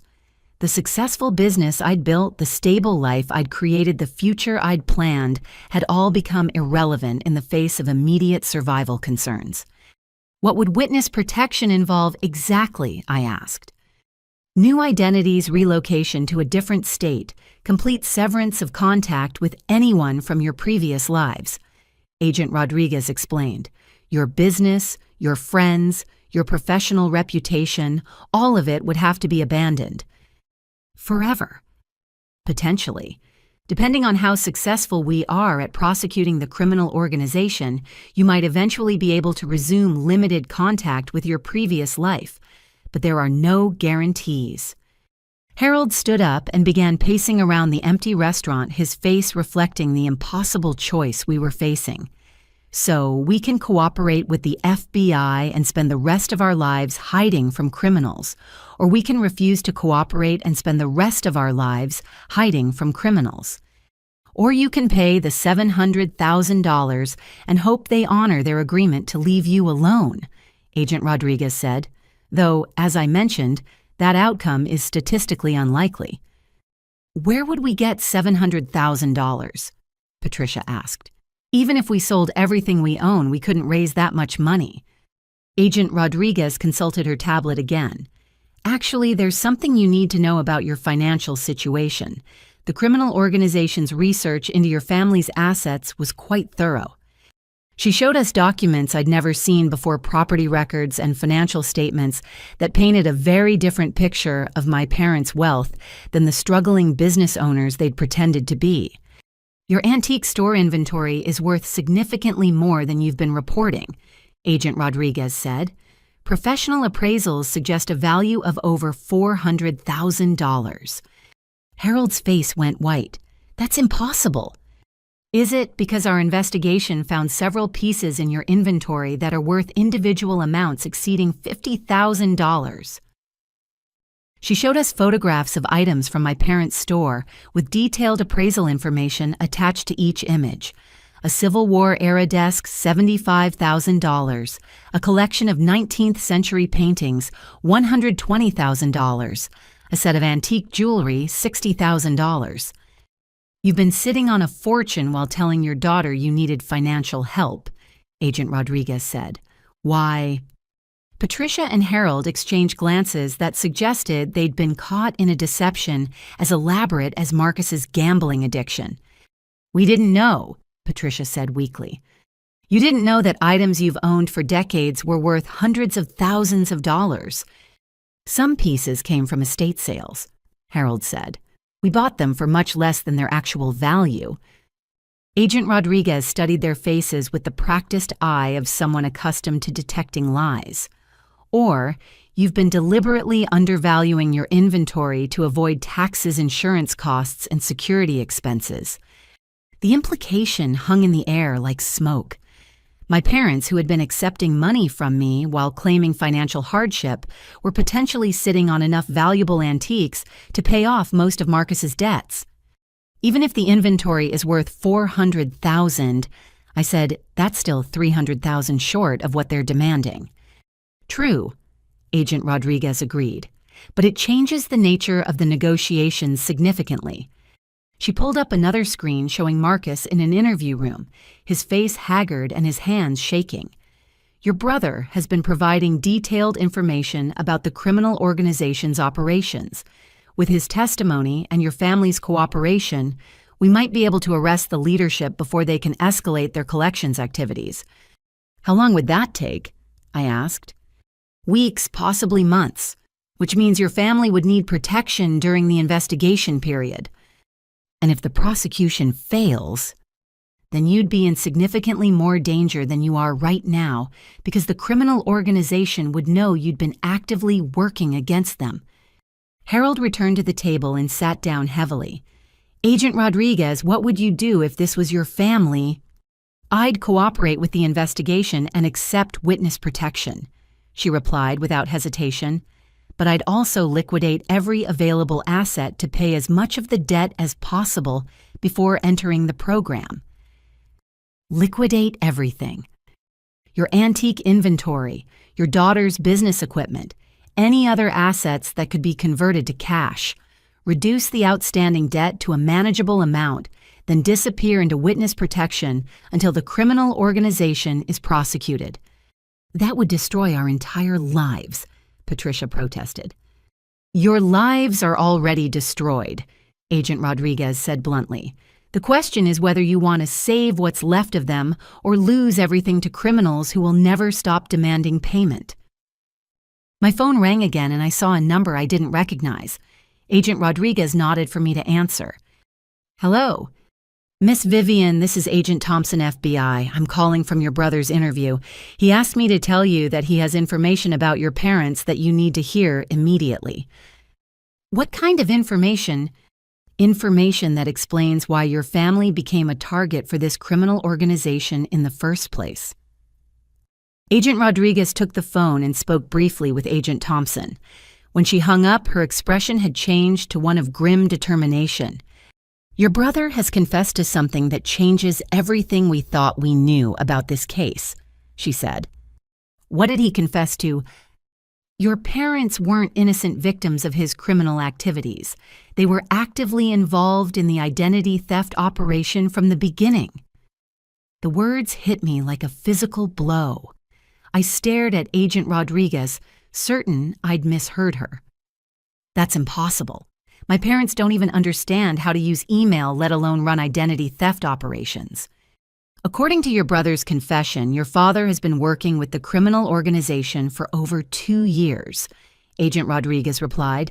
"He's been providing them with information about wealthy customers who visit the antique store." I looked at Harold, whose face had gone from pale to gray. Patricia was staring at her husband with an expression of growing horror, as if she was seeing him clearly for the first time. "That's a lie," Harold said, but his voice lacked conviction. "Marcus is trying to shift blame to protect himself." Agent Rodriguez opened a new section of her tablet showing surveillance photos taken inside my parents' antique store. The images showed Harold meeting with men I recognized from the parking lot, including Tommy and his scarred associate. "These photographs were taken over the past 6 months," she explained. "Your father has been having regular meetings with members of the criminal organization, providing them with customer information and helping them identify potential identity theft targets." "Dad, I whispered, feeling like the world was tilting sideways.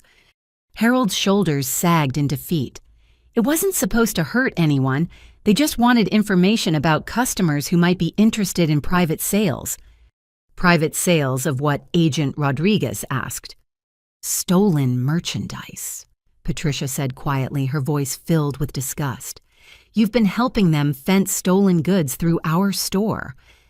Agent Rodriguez showed us additional surveillance footage, this time from outside the antique store. The videos showed Harold accepting boxes and packages from the same men who had threatened me in the parking lot. Your father has been using the antique store as a front for laundering stolen items, she explained. Expensive pieces stolen from homes and businesses were brought to your store, given false provenance documentation, and sold to unsuspecting collectors. The valuable inventory you mentioned earlier, I said, understanding flooding over me. Those pieces aren't legitimately owned antiques, they're stolen property. According to your brother's statement, approximately 60% of your parents' current inventory consists of items stolen during home invasions that your father helped coordinate. Harold stood up abruptly, his face flushed with anger and shame. I never coordinated any home invasions. I just provided information about customers who had valuable collections. Information that was used to target those customers for burglary, Agent Rodriguez said. Your customer database became a shopping list for professional thieves. How many people were robbed because of information Dad provided? I asked. Agent Rodriguez scrolled through a lengthy document on her tablet. At least 37 families over the past 18 months. Total value of stolen items exceeds $800,000. $800,000 in stolen merchandise. Much of it now sitting in my parents' antique store, with false documentation claiming legitimate ownership.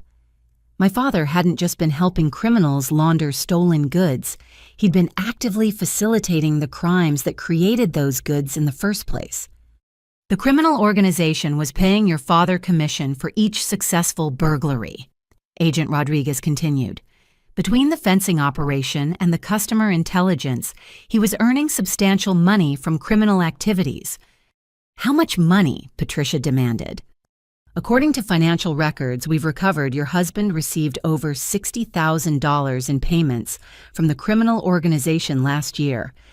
Patricia turned to Harold with an expression of pure fury. $60,000! While I've been worrying about keeping the lights on and making mortgage payments, you've been earning $60,000, helping criminals rob our customers. It wasn't that simple, Harold protested. The store was failing. We were going to lose everything. When Tommy first approached me, he offered a simple business arrangement, help them identify valuable pieces and earn commission on private sales. Private sales to people who had no idea they were buying stolen property, Agent Rodriguez said. I didn't know they were planning burglaries, Harold insisted. I thought they were legitimate dealers who wanted information about collectors and valuable pieces. Agent Rodriguez showed us recorded phone conversations between Harold and various members of the criminal organization. The audio quality was crystal clear, and there was no mistaking my father's voice providing detailed information about customers' security systems, daily schedules, and valuable collections.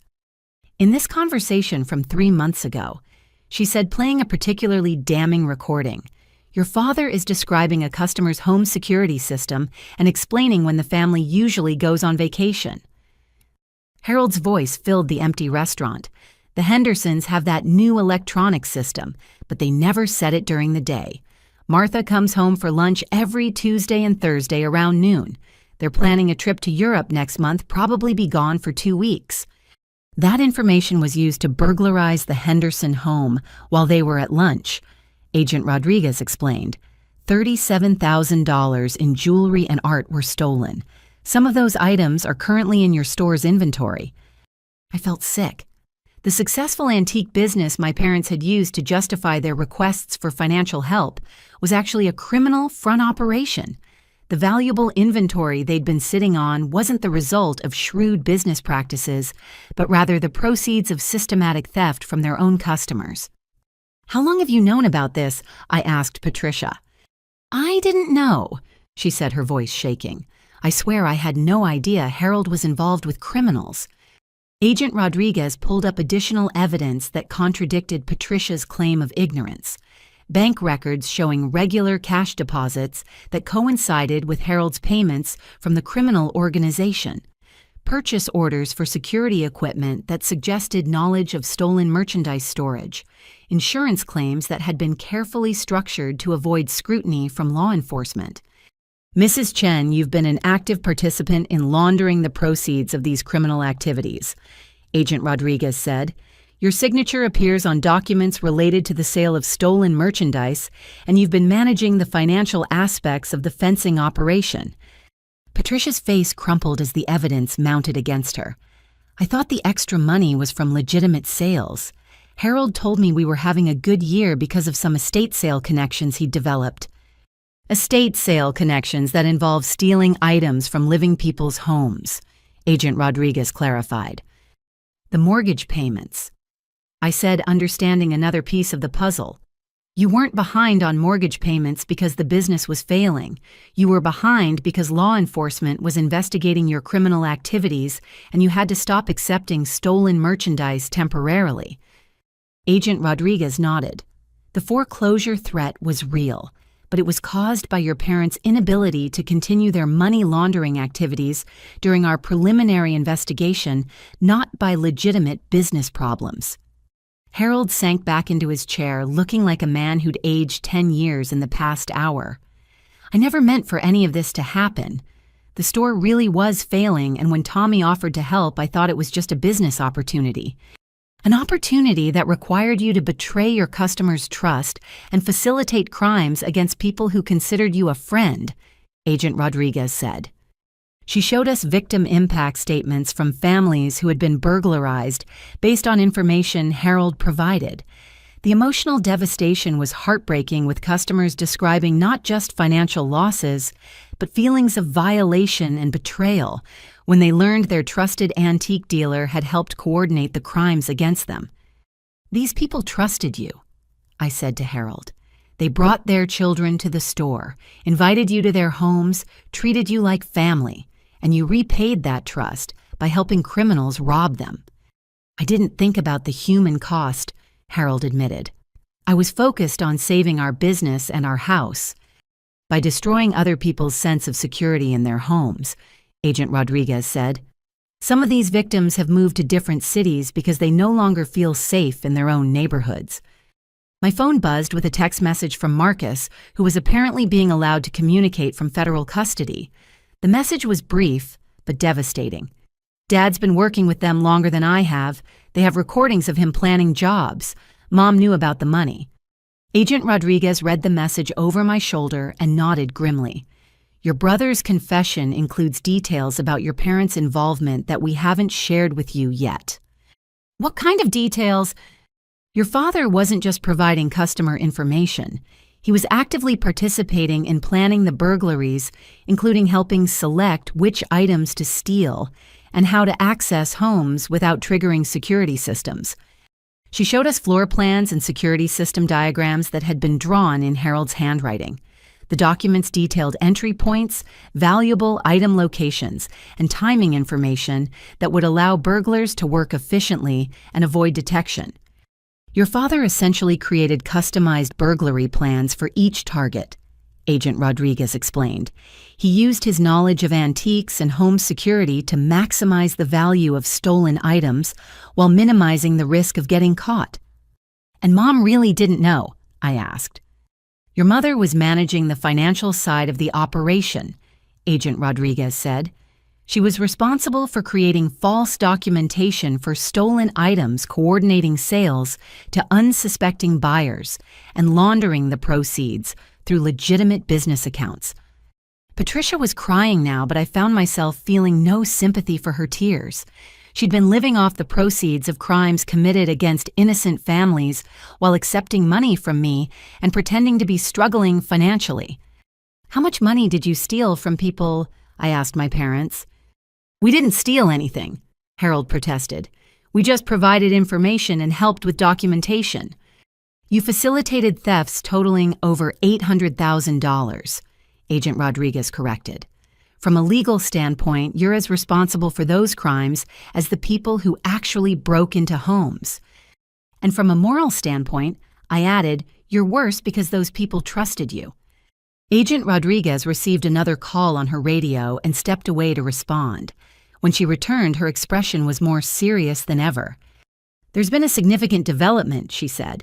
Based on your brother's confession and the evidence we've gathered about your parents' activities, we're prepared to offer your family a deal.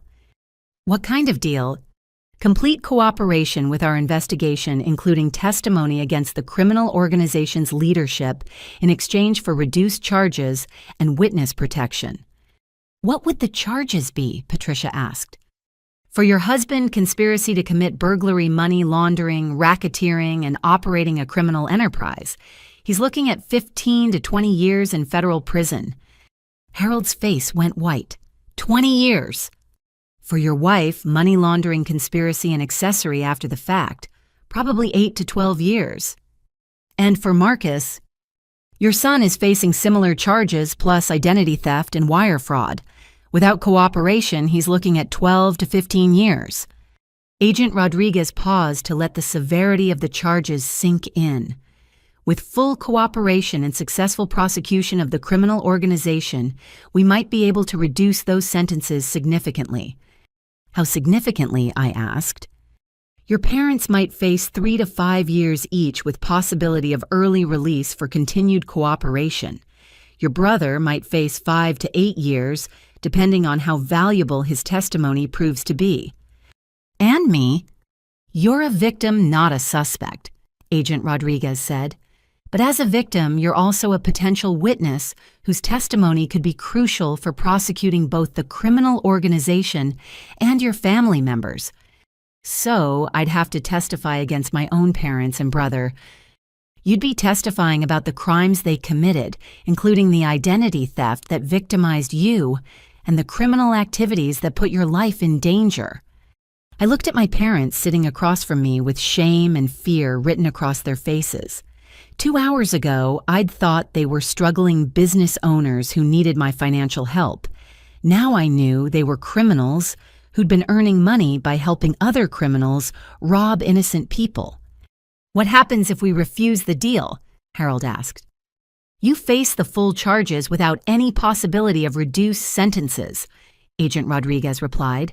And the criminal organization continues targeting your family for collections, except now they know you've been arrested and are likely to cooperate with law enforcement anyway. So we're trapped, Patricia said. You trapped yourselves when you chose to commit crimes, Agent Rodriguez said bluntly. Now the question is whether you want to take responsibility for those choices and help us protect other potential victims, or whether you want to face the consequences alone while criminals continue threatening your family. My phone rang again, and I saw Tommy's number on the caller ID. Agent Rodriguez nodded for me to answer, but this time she activated recording equipment and gestured for several other agents to listen in. Hello, Tommy. Miss Vivian, I've just received some very interesting information about your family's business activities. What kind of information? It seems your parents have been operating a very successful enterprise in partnership with our organization, much more successful than any of us realized. Agent Rodriguez held up a note. He knows about the arrests. I don't know what you're talking about, I said. Miss Vivian, please don't insult my intelligence. Your father has been one of our most valuable business partners for over 2 years. The merchandise he's helped us acquire has generated substantial profits for everyone involved. Those profits came from stealing from innocent people. Those profits came from identifying undervalued assets and transferring them to more appreciative owners, Tommy corrected. Your father understood the business model perfectly. Agent Rodriguez held up another note. Keep him talking.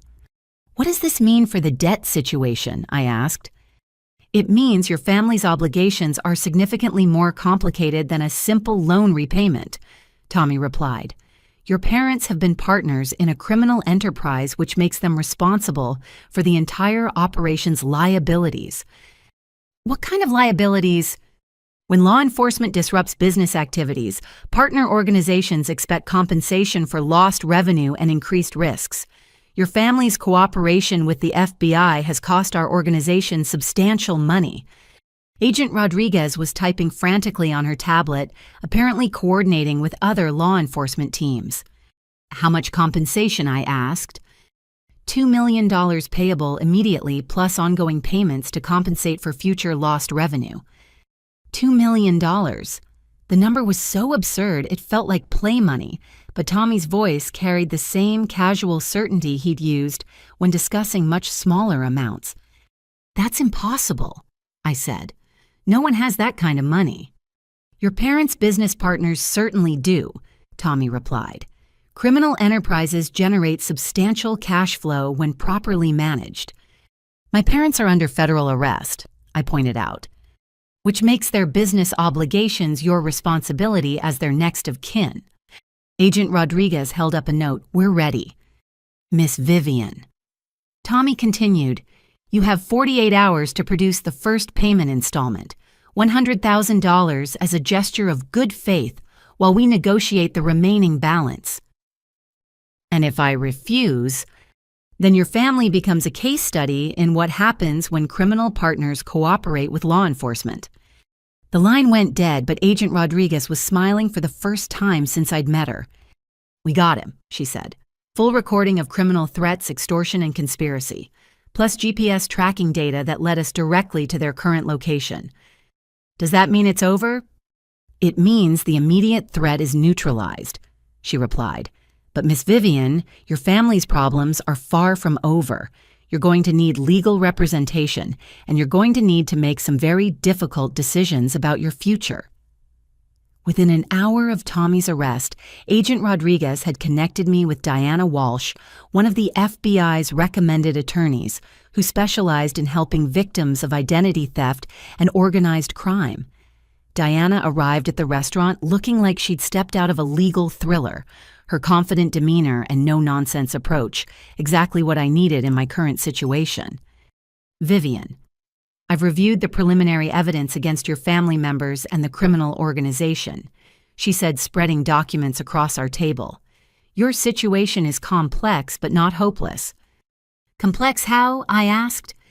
You're simultaneously a victim of identity theft, a witness to federal crimes, a potential beneficiary of criminal proceeds, and the daughter of people who are facing serious federal charges.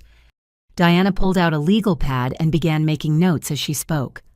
Our first priority is protecting you from additional criminal liability.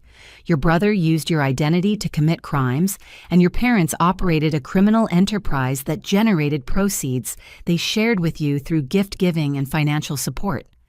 I didn't know the money was from criminal activities, I protested. That's probably true, but from a legal standpoint, ignorance isn't always a complete defense, Diana explained. We need to document exactly how much money you received from your family and be prepared to return any proceeds that can be traced to criminal activities. Agent Rodriguez consulted her tablet and provided Diana with additional information. Based on financial records we've recovered, Vivian received approximately $15,000 in gifts and financial support from her parents over the past 2 years. Gifts from criminal proceeds, Diana noted. We'll need to set aside money to repay that amount if prosecutors decide to pursue forfeiture. Forfeiture. The government can seize assets that were purchased with money from criminal activities, Diana explained. If your parents gave you money that came from their fencing operation, you might be required to return it. She showed me a complex flowchart that outlined the legal process for untangling financial crimes involving multiple family members. Your brother's identity theft created legal obligations in your name, totaling over $600,000. Even though the documents are forged, clearing your name will require extensive legal proceedings. How long will that take? Months, possibly years, Diana said. Identity theft cases involving forged business partnerships and real estate documents are particularly complicated because they've been filed with multiple government agencies. What about my business? I asked. Can I continue working while this gets resolved? Diana and Agent Rodriguez exchanged glances that suggested bad news was coming. Your business reputation has been compromised by the criminal investigation, Diana said gently. When news of your family's arrests becomes public potential, clients may question your integrity and reliability. Even though I'm a victim, unfortunately, yes. Business relationships depend on trust, and being associated with federal criminal charges, even as a victim, can damage professional credibility. Agent Rodriguez pulled up additional information on her tablet. There's another complication. The TechCorp contract you mentioned was obtained partly because your father provided inside information about competing bids. My heart sank. What kind of inside information? Your father had contacts in the antique and art world who gave him access to information about other design firms' proposals. He shared that information with your brother, who passed it along to you without revealing the source. I never asked for inside information, I protested.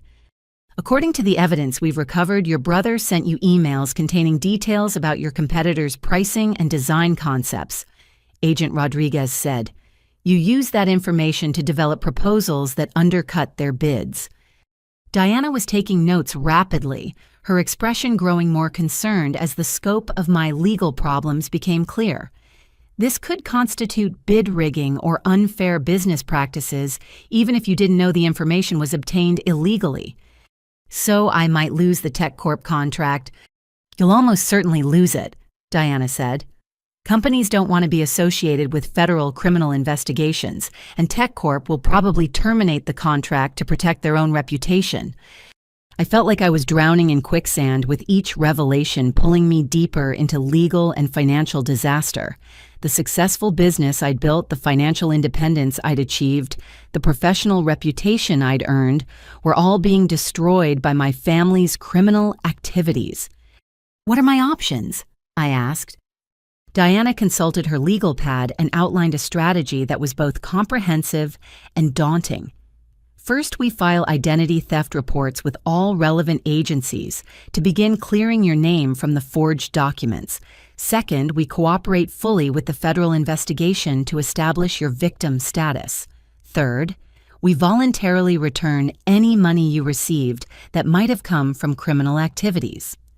How much money are we talking about? Potentially everything your family gave you over the past 2 years, plus any business advantages you gained from the inside information. Total exposure could be $30,000 to $40,000. Agent Rodriguez added another complication. There's also the matter of the criminal organization's ongoing threats. Even with the arrests we made tonight, this network has resources to continue pursuing collections from your family. What kind of resources? Other operatives in different cities legitimate business fronts that can apply financial pressure and corrupt contacts in various industries who can damage your professional reputation. Diana nodded grimly. Criminal organizations often use legal system manipulation as a weapon against victims who cooperate with law enforcement. They might file false lawsuits, make false reports to professional licensing boards, or use identity theft to damage your credit and business relationships. So fighting back legally might make things worse. In the short term, yes, Diana admitted. But in the long term, it's the only way to clear your name and build a legitimate future. Agent Rodriguez's radio crackled with an update from the field teams. She listened to the report and then turned back to us with mixed news. We've arrested 6 members of the criminal organization tonight, including Tommy and his immediate associates, she said. However, we have evidence suggesting the network extends far beyond the people we've apprehended. How far beyond? Multiple states, possibly multiple countries. This organization has been operating for at least 5 years, generating millions of dollars annually through identity theft fencing operations and extortion schemes. Diana was already thinking like a prosecutor. How many other families have been victimized?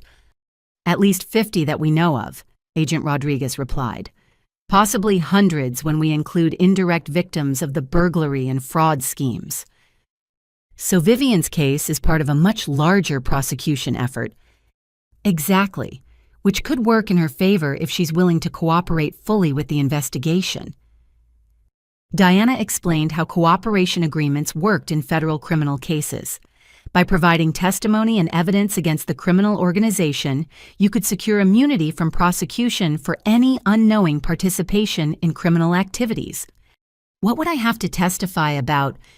Your brother's activities, your parents' involvement, the threats you received, and the impact the crimes had on your life and business. Agent Rodriguez added that my testimony could be particularly valuable because I'd experienced multiple aspects of the criminal organization's operations. You're a victim of identity theft, a target of extortion, and a witness to money laundering activities. That combination of experiences gives you unique insight into how this criminal network operates. How dangerous would it be to testify? We'd provide witness protection during the trial period, Agent Rodriguez said. After that, your safety would depend on how successfully we prosecute the organization's leadership. Diana outlined the witness protection process and its implications for my life and career. You'd be relocated to a different state with a new identity until the trials are completed. Your business would have to be suspended, your professional relationships would be severed, and you'd essentially start over in a new location. For how long? Minimum of 6 months, possibly longer, depending on the complexity of the prosecution. My phone buzzed with a text message from an unknown number. The message contained a single photo, my parents' antique store, with broken windows and spray-painted threats covering the exterior walls. They're retaliating already, Agent Rodriguez said after seeing the photo. This is why witness protection exists. What about my parents? Are they safe in federal custody? For now. But they'll eventually be transferred to the general prison population where criminal organizations often have contacts who can reach uncooperative witnesses.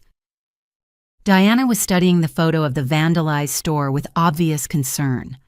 This level of immediate retaliation suggests the criminal organization is more sophisticated and vindictive than typical street-level criminals. What does that mean for my decision about cooperation? It means you're already a target regardless of what you decide to do, Agent Rodriguez said. Cooperating with our investigation gives you the best chance of long-term safety, but it also requires accepting short-term risks and major life disruptions. Diana pulled out a cooperation agreement document and placed it on the table. This is a standard federal witness cooperation agreement. It provides immunity from prosecution for any crimes you may have unknowingly participated in, but it also commits you to full cooperation with the investigation and prosecution. What constitutes full cooperation? Complete financial disclosure testimony before grand juries and at trial participation in recorded communications with suspects and assistance with any other investigative activities that prosecutors deem necessary. Agent Rodriguez added that cooperation agreements were not reversible decisions. Once you sign this document, you're committed to seeing the prosecution through to completion, regardless of how long it takes or what personal costs you incur.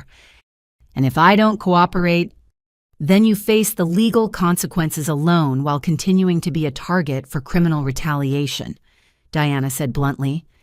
As I stared at the cooperation agreement, my phone rang again. This time, the caller ID showed my office number, which was impossible since my building was closed at night.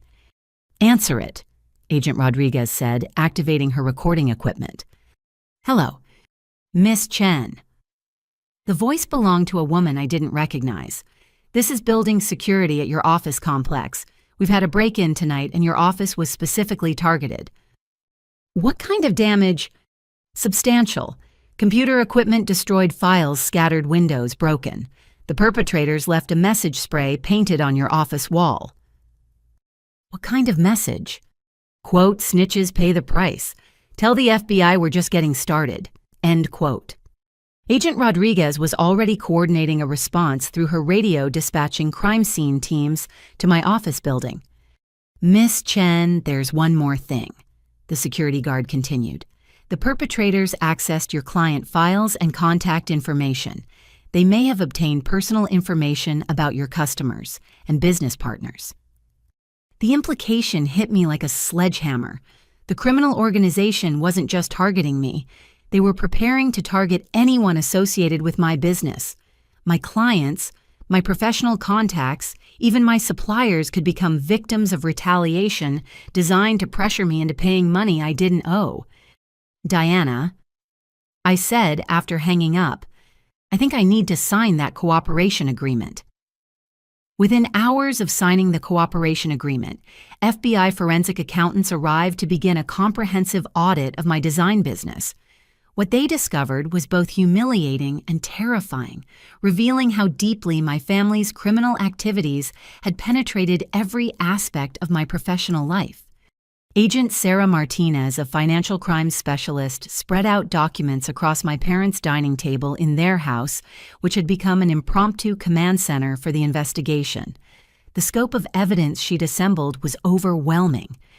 Vivian, your business has been compromised in ways you never realized. She began opening a laptop filled with financial records. Your brother didn't just steal your identity for gambling loans. He's been systematically manipulating your business operations for over 18 months. How is that possible? I asked. I handle all my own client relationships and contracts. Through electronic access to your email accounts, social media profiles, and business communications, Agent Martinez explained. Marcus had enough personal information about you to gain access to your digital life, and he's been using that access to benefit from inside information about your competitors.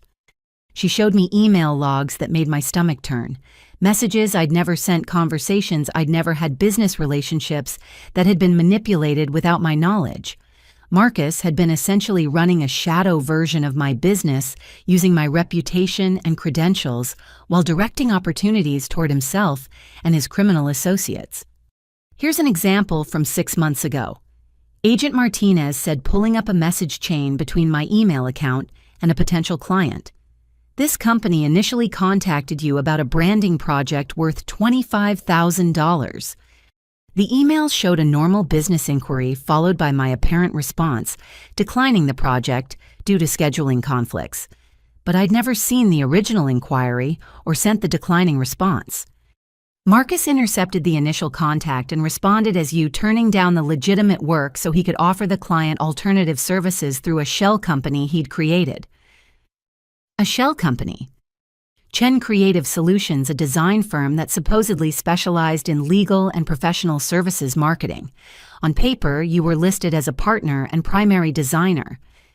Agent Martinez showed me business registration documents bearing my forged signature, establishing a company I'd never heard of, and committing me to partnership obligations I'd never agreed to. Your brother was essentially stealing business opportunities from your legitimate company and directing them toward this shell operation where he could charge higher fees and provide services using your work and reputation. How much money did he steal through this fake company? Over $100,000 in contracts that should have gone to your legitimate business, but the financial theft is just part of the problem. Agent Rodriguez joined our conversation, bringing additional evidence that expanded the scope of my legal troubles. The shell company wasn't just stealing business opportunities, it was also being used to launder money from the criminal organization's other activities. She showed me bank records for Chen Creative Solutions, revealing deposits and transfers that had nothing to do with legitimate design work. Payments from the antique store, transfers from offshore accounts, cash deposits that coincided with the burglary operations my father had been coordinating. Your brother created this company specifically to serve as a money laundering front, Agent Rodriguez explained. Proceeds from criminal activities were being processed through the shell company's accounts, then transferred to various other businesses and individuals to disguise their origin. And my name is on all the business documents. As a full partner and legal signatory, Agent Martinez confirmed. From the government's perspective, you bear equal responsibility for all business activities conducted under the Chen Creative Solutions banner. Diana Walsh arrived with additional legal counsel, bringing news that made the situation even worse. Vivian, I've been reviewing the contracts your shell company signed, and several of them involve government agencies and regulated industries. What kind of contracts? Design work for a defense contractor that requires security clearances, marketing materials for a pharmaceutical company that must comply with FDA regulations, website development for a financial services firm that handles regulated investment products. Diana spread out the contracts and highlighted specific language that made my blood freeze. Each of these agreements includes certifications that the contracting company has no criminal associations, no conflicts of interest, and no activities that could compromise client confidentiality or regulatory compliance. But the shell company was laundering money from criminal activities, I said. Exactly.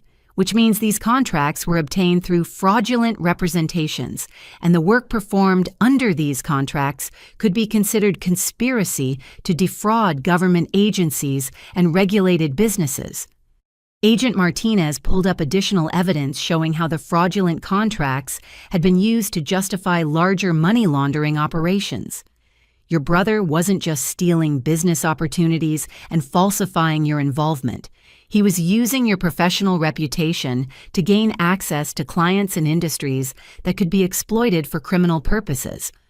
How much money are we talking about? The shell company processed over $400,000 through various contracts over 18 months, Agent Martinez said. A significant portion of that money can be traced back to criminal activities, including burglary proceeds, identity theft profits, and extortion payments. Diana was taking notes, frantically trying to assess the legal implications of each revelation. This could constitute conspiracy to commit wire fraud, money laundering, and violation of federal contracting regulations, even if you can prove you had no knowledge of the criminal activities the government might pursue. Civil asset forfeiture. What's civil asset forfeiture?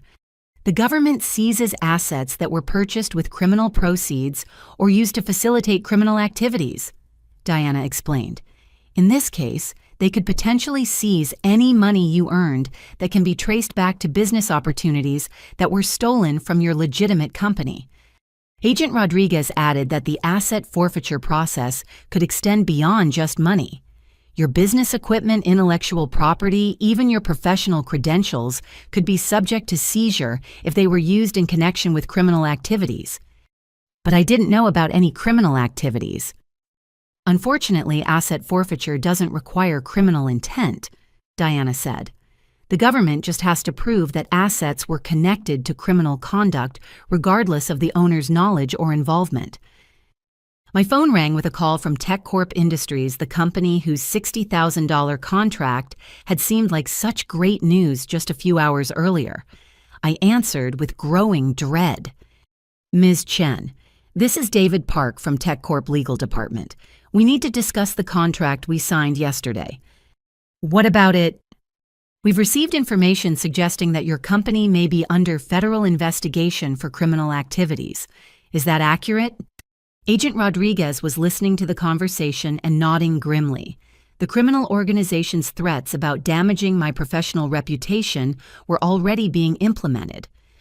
My family is involved in a federal investigation, I said carefully, but my business itself isn't accused of any wrongdoing. Unfortunately, we can't make that distinction from a risk management perspective, David replied.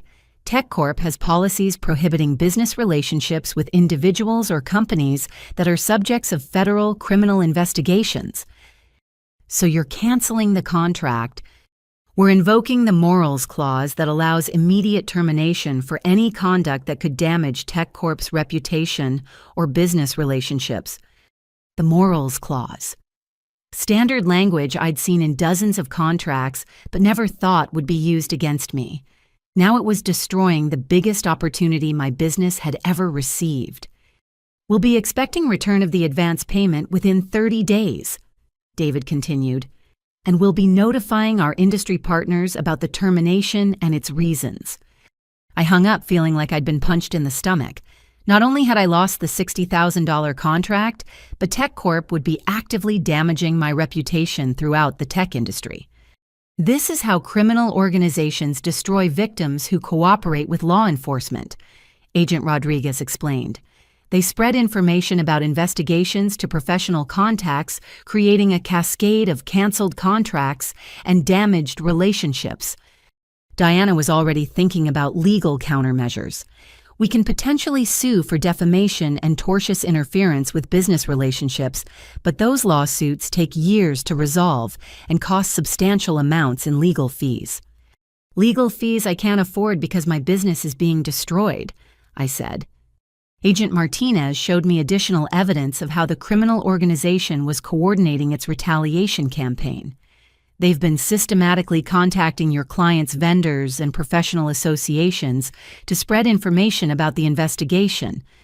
How do they have access to my client list? Remember, your brother had access to your email accounts and business files. He provided the criminal organization with detailed information about your professional relationships, specifically so they could be used as leverage if you ever became uncooperative. My phone was buzzing with messages from clients expressing concern about news reports and asking whether they should be worried about their projects. Each message represented another relationship being poisoned by association with my family's criminal activities. Diana reviewed the cooperation agreement I'd signed and outlined what legal protection it would provide. The agreement protects you from prosecution for any unknowing involvement in criminal activities, but it doesn't protect your business or professional reputation from the consequences of being associated with those activities. So I could be completely cleared of criminal liability while still losing everything I've worked to build. That's a real possibility, Diana admitted. Criminal investigations create publicity and professional consequences that extend far beyond the legal proceedings. Agent Rodriguez pulled up new information on her tablet showing the scope of the criminal organization's retaliation efforts. They've filed false complaints against you with professional licensing boards, reported your business to tax authorities for alleged fraud, and contacted your bank to suggest that your accounts might be involved in money laundering. Can they do that? They can file false reports, and it takes time for authorities to investigate and dismiss those reports. During that investigation period, your business relationships and financial accounts could be frozen or suspended. Diana outlined a defensive strategy that was both comprehensive and expensive. We'll need to respond to each false report with documentation, proving your innocence, hire forensic accountants to audit your business records, and potentially sue the criminal organization for defamation and harassment. How much will that cost? Conservatively, $50,000 to $75,000 in legal and accounting fees, assuming the case resolves within 6 months. I calculated quickly. My business was being systematically destroyed. My largest contract had been canceled. My professional reputation was under attack, and I needed to spend $50,000 on legal fees to defend against false accusations. The successful life I'd built was disappearing faster than I could process. There is one piece of potentially good news, Agent Martinez said. Your legitimate business records are clean. All the criminal activity was conducted through the shell company, which means your real business can potentially be separated from the criminal investigation. What does that mean practically? It means if you can survive the immediate financial and reputational damage, your legitimate business could eventually recover once the criminal cases are resolved. How long until the criminal cases are resolved? 18 months to 2 years for federal prosecutions of this complexity, Agent Rodriguez said. 2 years of defending against false accusations, fighting to preserve my professional reputation, and struggling to maintain financial stability while my family's crimes continued generating legal problems. The cooperation agreement protected me from prosecution, but it couldn't protect me from the devastating collateral damage of being associated with federal criminal investigations. My phone rang again this time with a call from Patricia, who was being allowed to make phone calls from federal detention. Vivian, she said, her voice shaking with fear and guilt. I need to tell you something important about the criminal organization, something that could help the FBI's investigation. What is it? I've been recording conversations with Harold and Marcus for months. I knew they were involved in criminal activities, and I was gathering evidence to protect myself. Agent Rodriguez's eyes widened with interest. If Patricia had recordings of my father and brother discussing their criminal activities, those recordings could provide crucial evidence for prosecuting the entire criminal network. Where are these recordings? Agent Rodriguez asked. Hidden in a safety deposit box at First National Bank, Patricia said. I have documentation showing exactly when each recording was made and who was present for each conversation. Diana was already thinking about how recorded evidence could strengthen our position. If those recordings show that Vivian had no knowledge of criminal activities while documenting the extent of her family's involvement, they could be extremely valuable for clearing her name. More importantly, Agent Rodriguez added, they could provide evidence we need to prosecute the criminal organization's leadership and protect all the families that have been victimized by this network. For the first time since this nightmare began, I felt a spark of hope. The recordings could prove my innocence while helping bring down the people who had destroyed so many lives. But as Agent Rodriguez began coordinating efforts to secure the recordings, my phone buzzed with another message from an unknown number. Your mother's safety depends on those recordings staying hidden. Make the wrong choice, and federal prison won't protect her. The criminal organization somehow knew about Patricia's recordings and was prepared to use violence to prevent them from being used as evidence. Even in federal custody, my family remained targets for retaliation.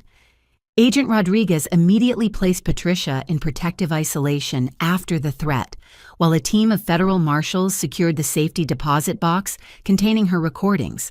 What they found inside was a treasure trove of evidence that would reshape the entire investigation. Patricia had been recording conversations for 8 months, not just with Harold and Marcus, but with members of the criminal organization who had visited the antique store for business meetings. Her foresight in documenting criminal activities had created an evidential goldmine that could dismantle the entire network. Your mother is much smarter than anyone realized, Diana told me as we reviewed transcripts of the recordings. She understood that her husband and son were involved in something dangerous, and she systematically documented every aspect of their criminal activities.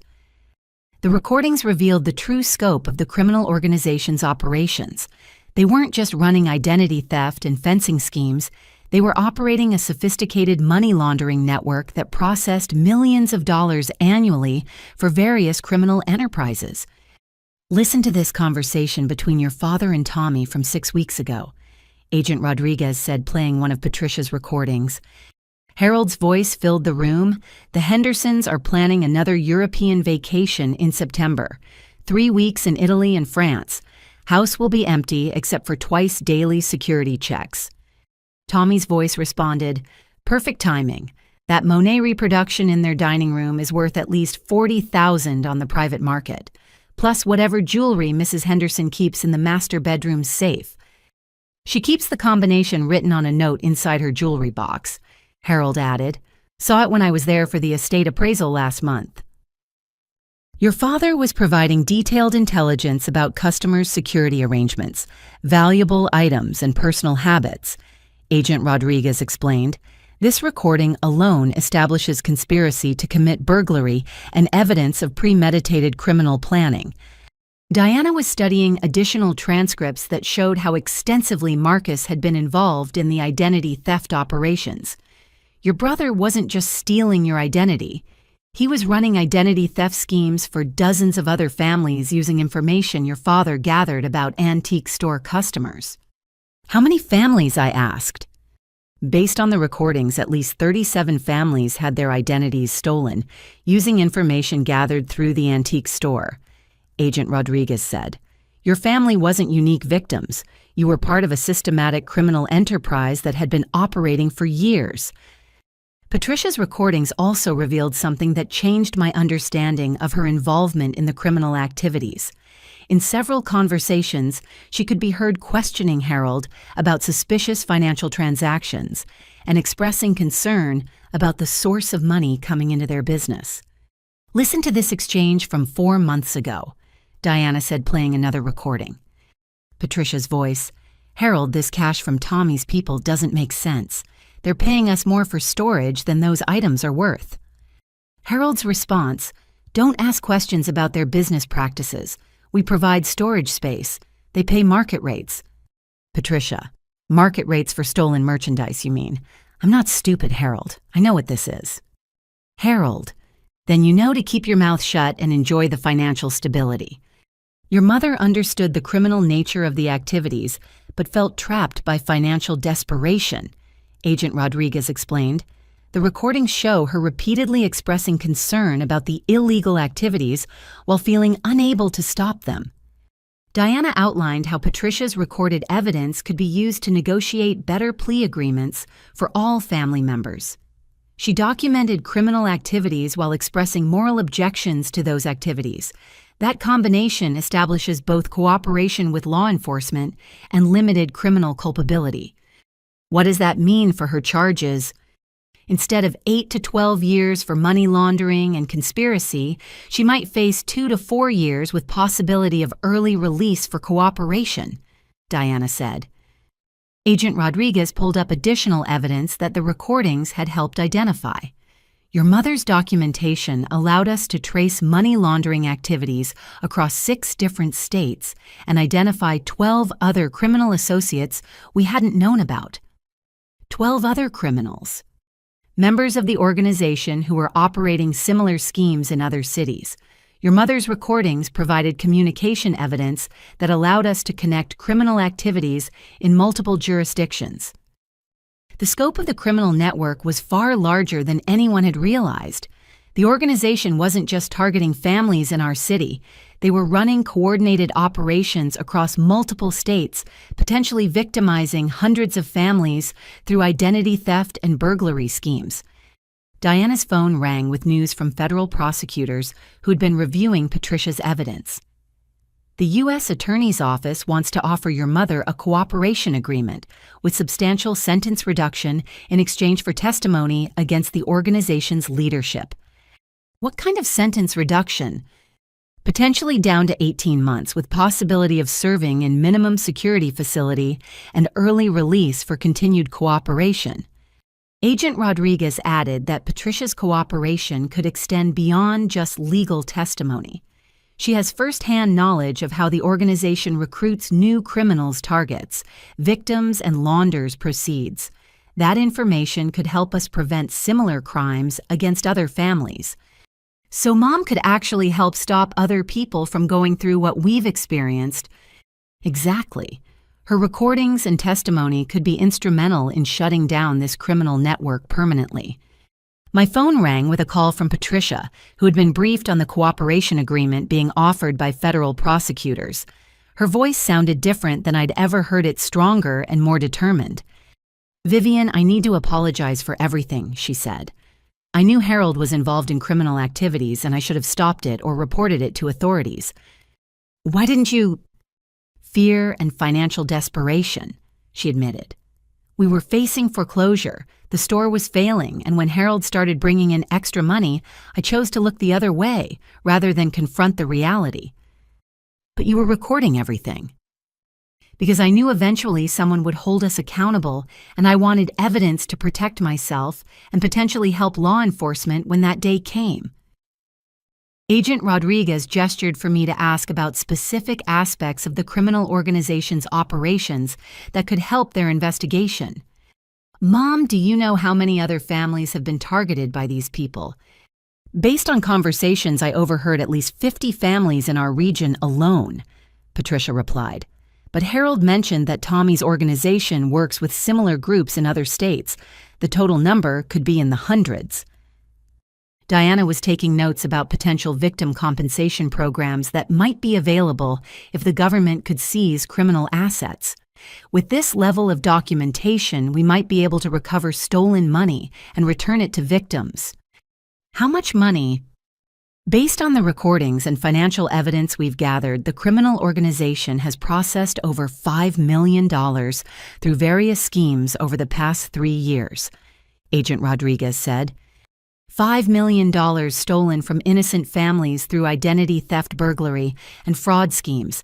The recordings Patricia had made could be instrumental in recovering that money and returning it to victims. "There's something else," Patricia said. Harold kept detailed records of every criminal transaction in a ledger hidden behind a false panel in our bedroom closet. Names, dates, amounts, contact information for criminal associates. Agent Rodriguez was already coordinating with the team searching my parents' house. Within minutes, they'd located the hidden ledger and were photographing pages that documented years of criminal activity in meticulous detail. "Your father kept records like he was running a legitimate business," Agent Rodriguez said, showing me photos of Harold's handwritten ledger entries. Every stolen item, every forged document, every payment to criminal associates is documented with dates and details. Why would he keep such detailed records? Probably as insurance against the criminal organization trying to cheat him, and possibly as evidence he could use to negotiate with law enforcement if he ever got caught. Diana reviewed the ledger entries and realized they provided evidence for criminal charges that extended far beyond what investigators had previously known. This documentation shows criminal activities going back 4 years, involving dozens of additional victims and criminal associates. What does that mean for the prosecution? It means the government can potentially file additional charges against the organization's leadership and recover assets to compensate victims going back several years. Agent Rodriguez received an update from the team coordinating arrests based on Patricia's evidence. "We've made 12 additional arrests today based on information from your mother's recordings and your father's ledger. The entire criminal network is being systematically dismantled. Does that mean we're safe now?" "Safer than you were yesterday," Agent Rodriguez replied. "But criminal organizations often have resources and contacts that extend beyond the people we've arrested. Complete safety will depend on how thoroughly we can prosecute the leadership." Diana outlined the next steps in the legal process, which would involve extensive cooperation from all family members. "Your mother's testimony will be crucial for proving the scope of the criminal enterprise. Your brother's information about identity theft victims will help us identify families who need assistance. Your father's detailed records will provide evidence for financial restitution." And my role? As a victim who cooperated with the investigation and provided evidence that led to major arrests, you'll be eligible for witness protection, victim compensation, and assistance with rebuilding your life and business. Agent Rodriguez added that my cooperation had been instrumental in protecting other potential victims. "By working with us instead of paying the criminal organization, you helped prevent them from targeting additional families and gave us the evidence we needed to shut down their operations." For the first time since this nightmare began, I felt like fighting back had been the right choice.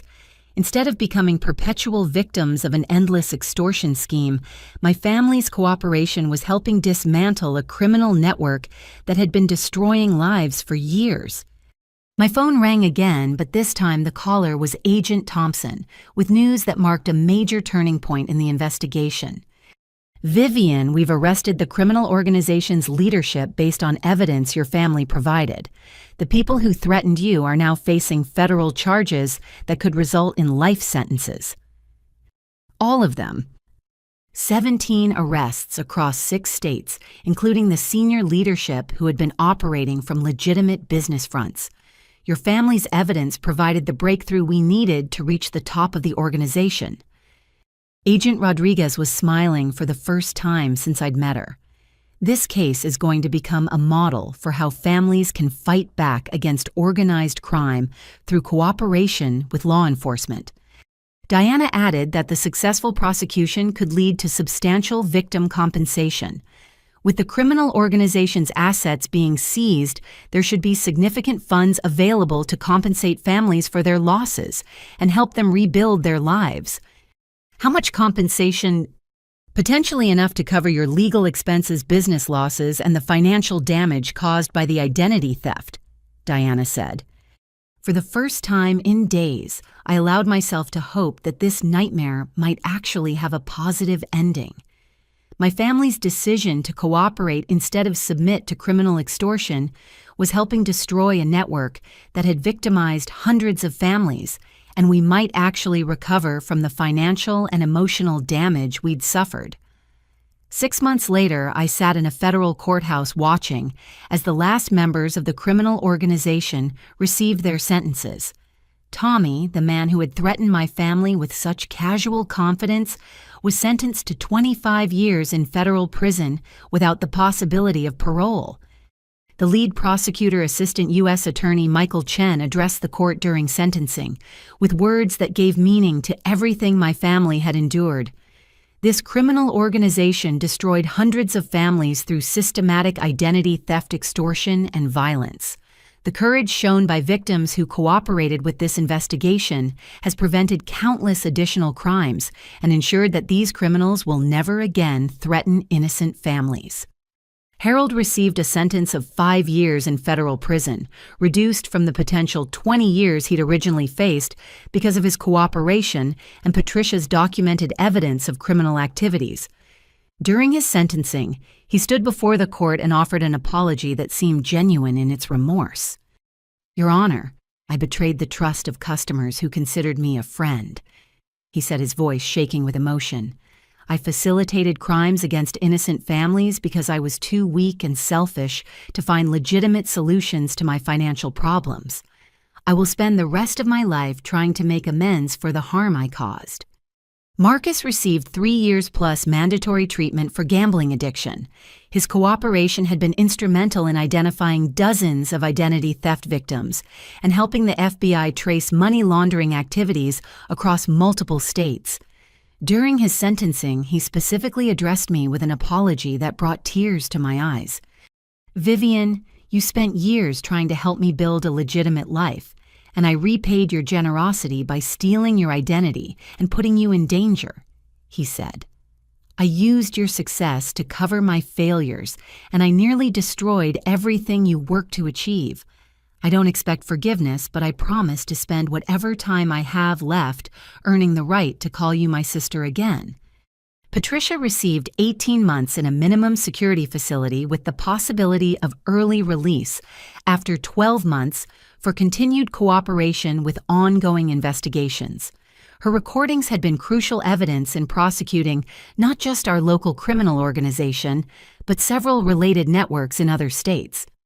Mrs. Chen's documentation of criminal activities demonstrated both civic responsibility and personal courage, the judge said during her sentencing.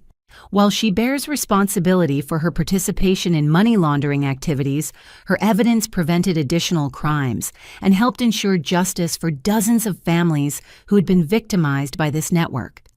Diana had successfully negotiated a victim compensation agreement that addressed most of the financial damage my family had suffered.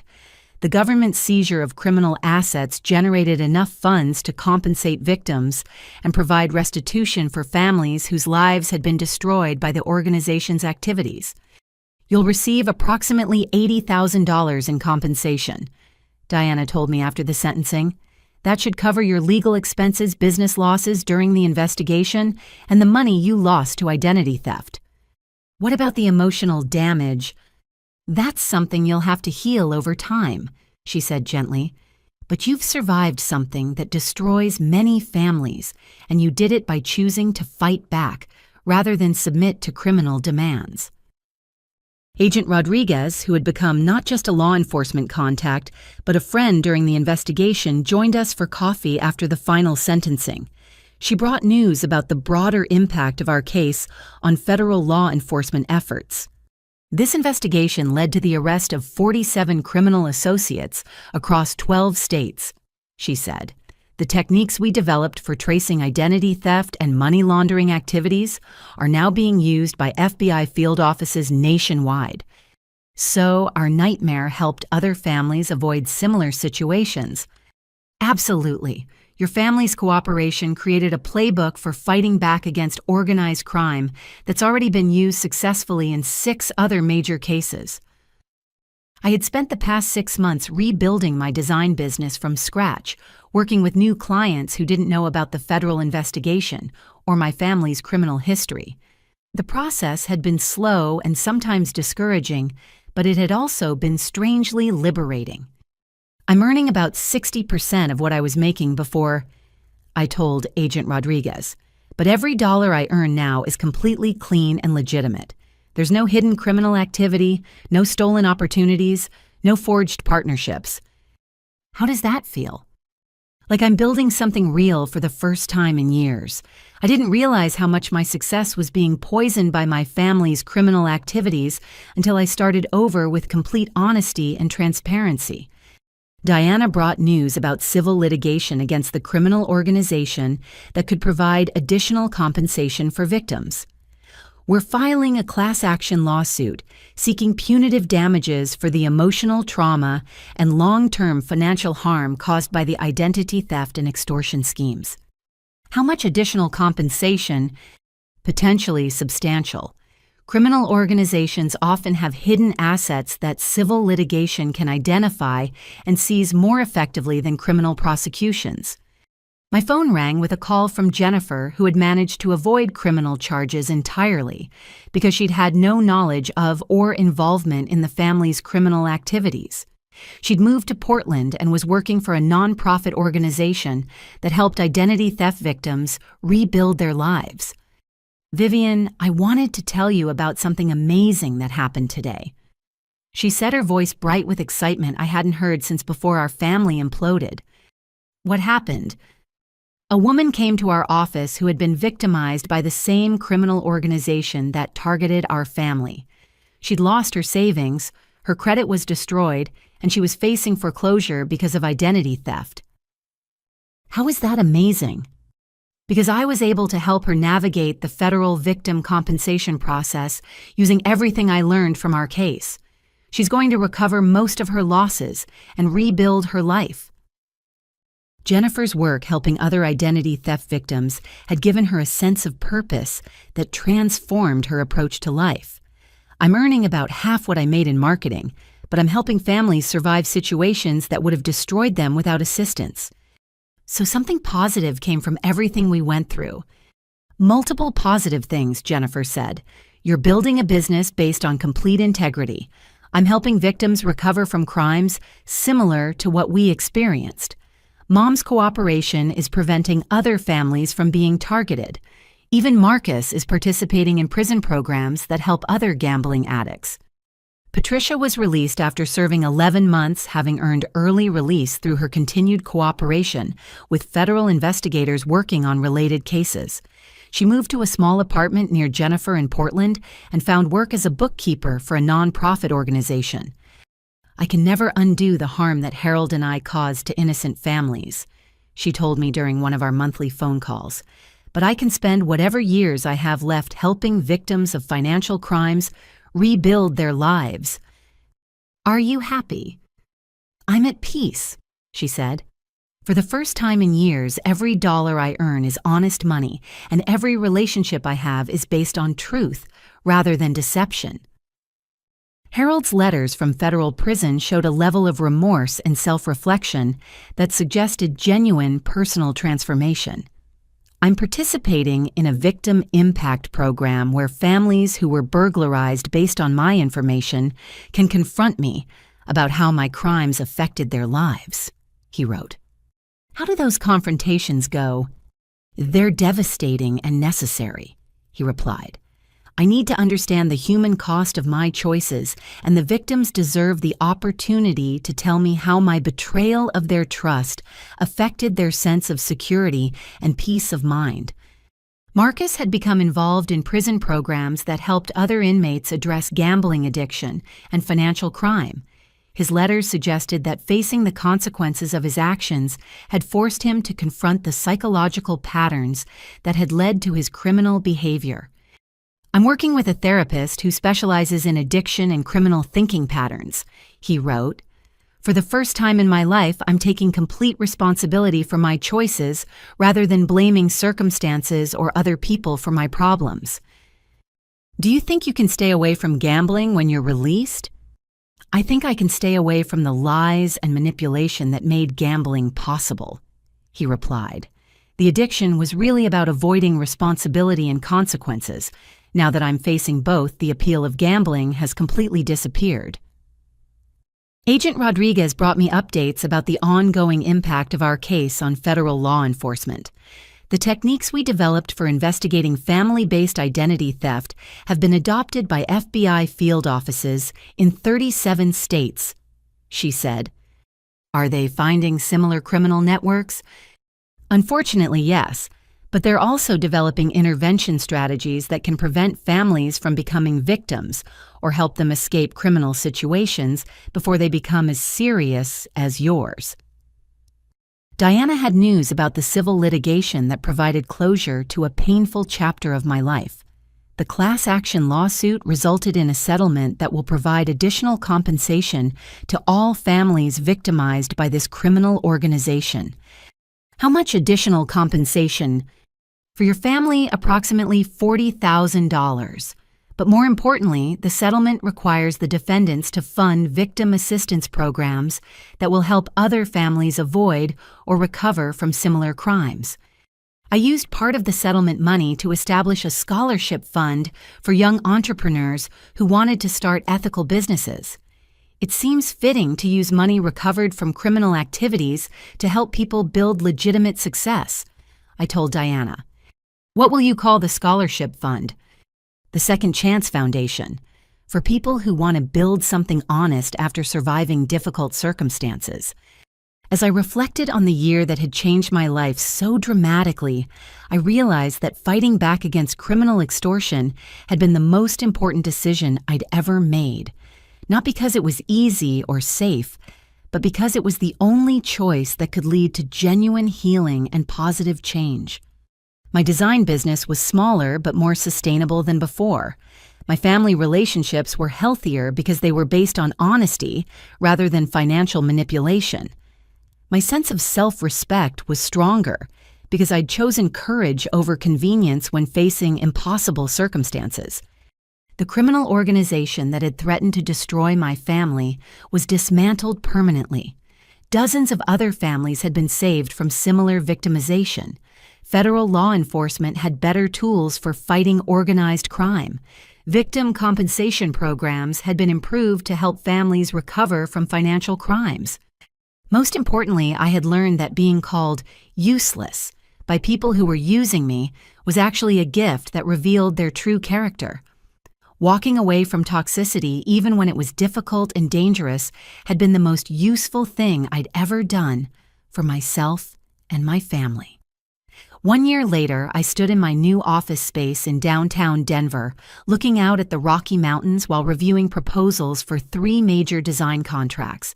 My business had not only recovered from the criminal investigation, it had grown stronger because it was built on complete transparency and authentic relationships. The office walls were decorated with thank you letters from clients who appreciated working with someone who valued integrity above profit. Each letter represented a business relationship built on trust rather than manipulation, creating the foundation for sustainable long-term success. "Vivian, your 3 o'clock appointment is here," my assistant Sarah announced. Sarah was a college graduate I'd hired through my Second Chance Foundation scholarship program, giving her the opportunity to start her career while helping me manage the growth of my business.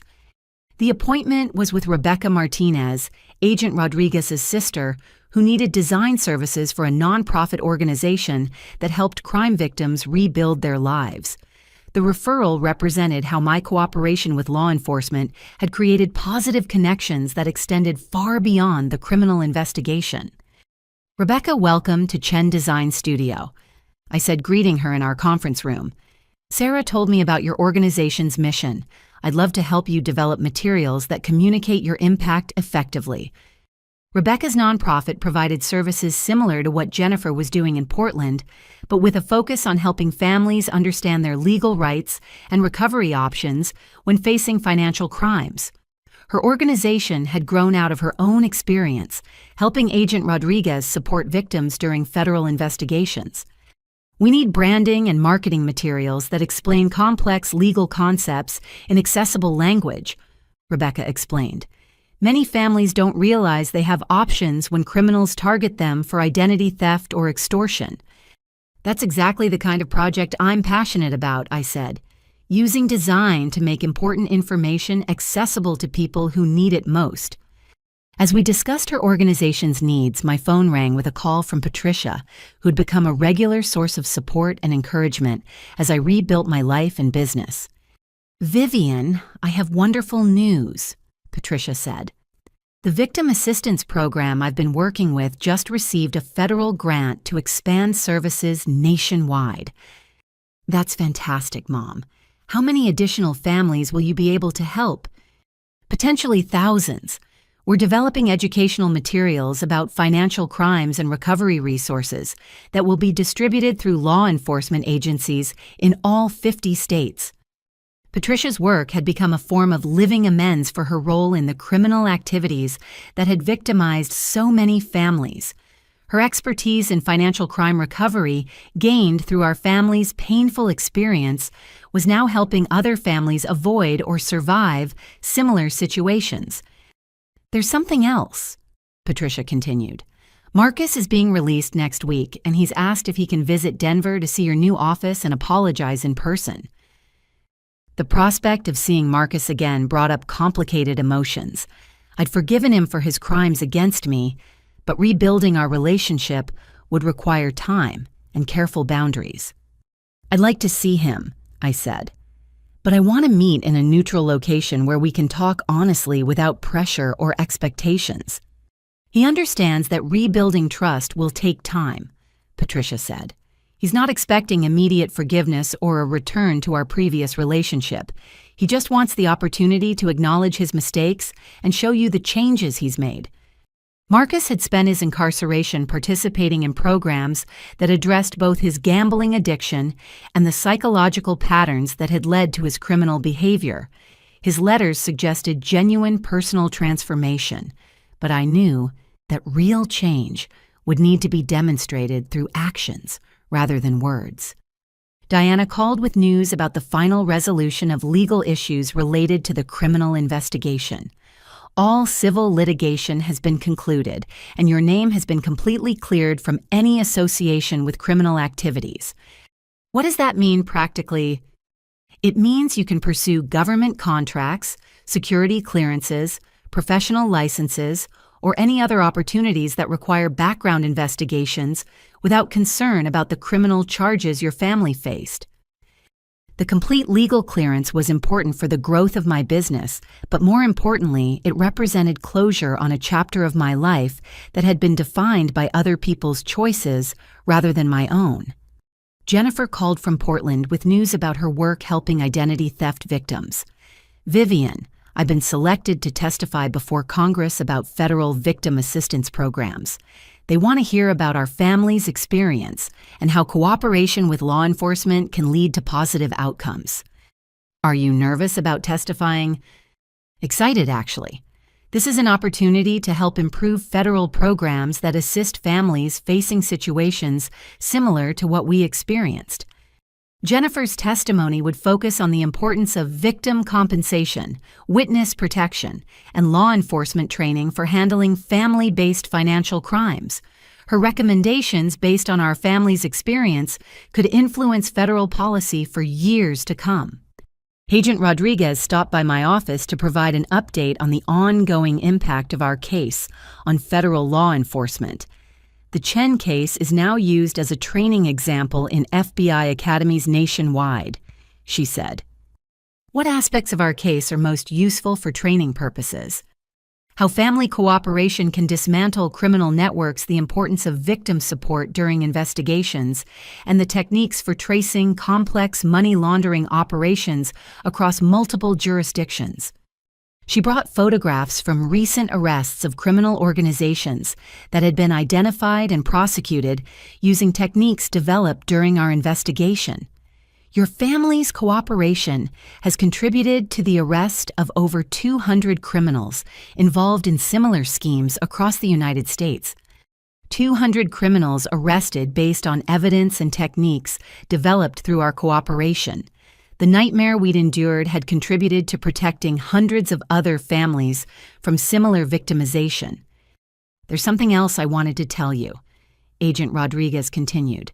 "I've been promoted to head the FBI's new Family Financial Crimes Task Force, a position created specifically because of the success of our investigation. Congratulations! What will the task force focus on? Developing specialized responses to criminal organizations that target families through identity theft, extortion, and fraud. We're creating intervention protocols that can help families escape criminal situations before they become as serious as yours. Her promotion represented recognition that family-based financial crimes required specialized law enforcement responses. The task force would help other families avoid the trauma we'd experienced while ensuring that criminal organizations faced swift and comprehensive prosecution. As evening approached, I walked to a nearby restaurant where I was meeting Sarah Rodriguez for dinner. Agent Rodriguez had introduced us 6 months ago, and we developed a relationship that was slowly growing into something serious and meaningful.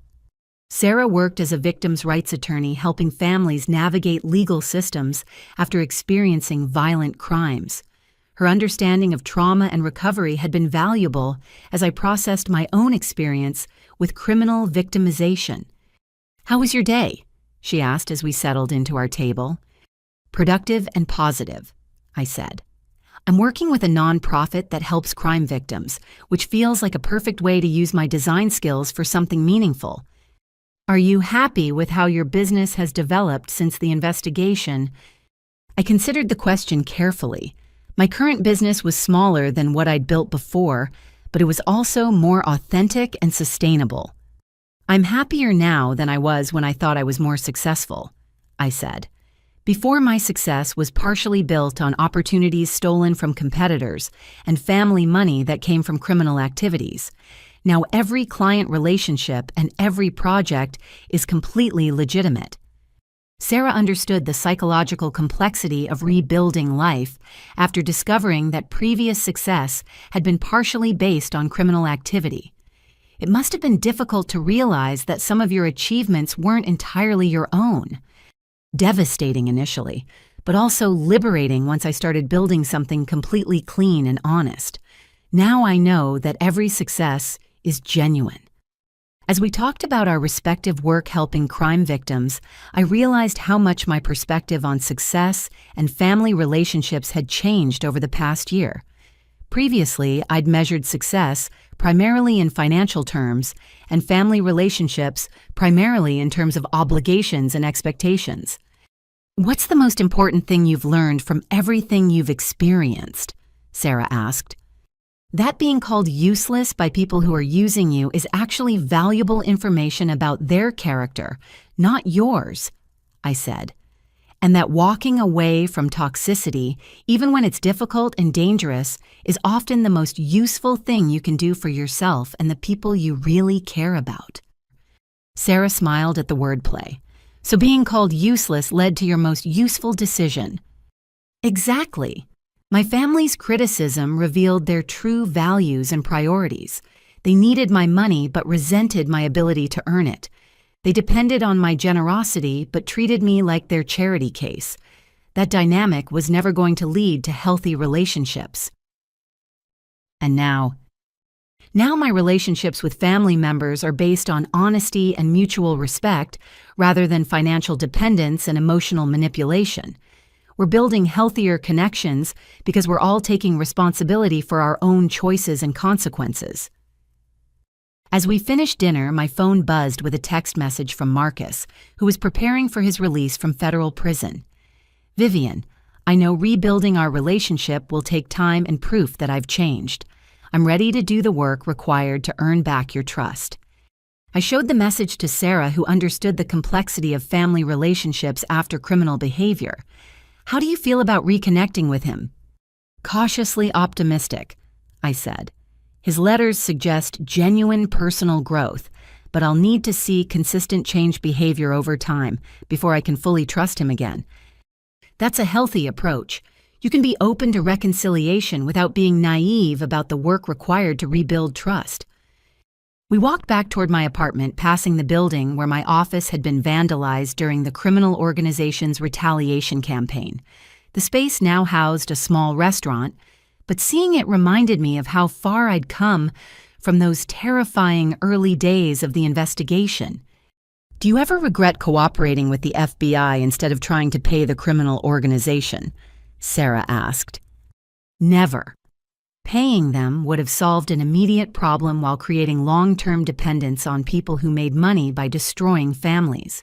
Cooperating with law enforcement was harder initially, but it led to genuine resolution and positive change.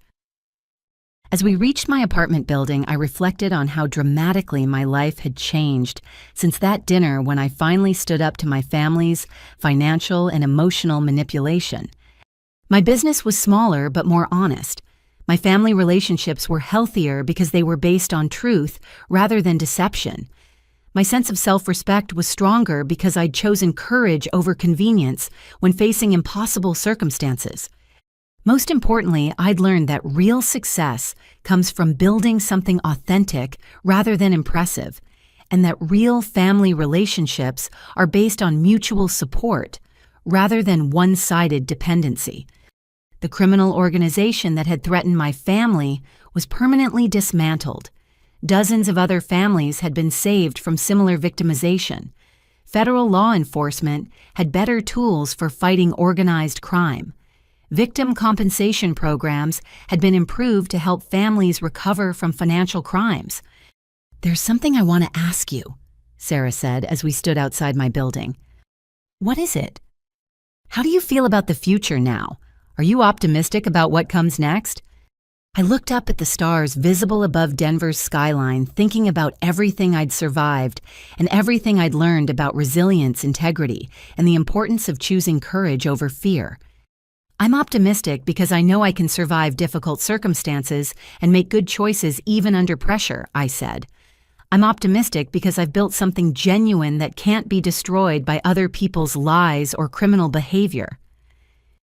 And personally, are you optimistic about relationships and family?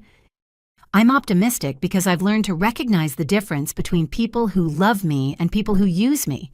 That knowledge makes it possible to build authentic relationships based on mutual respect rather than financial or emotional dependency.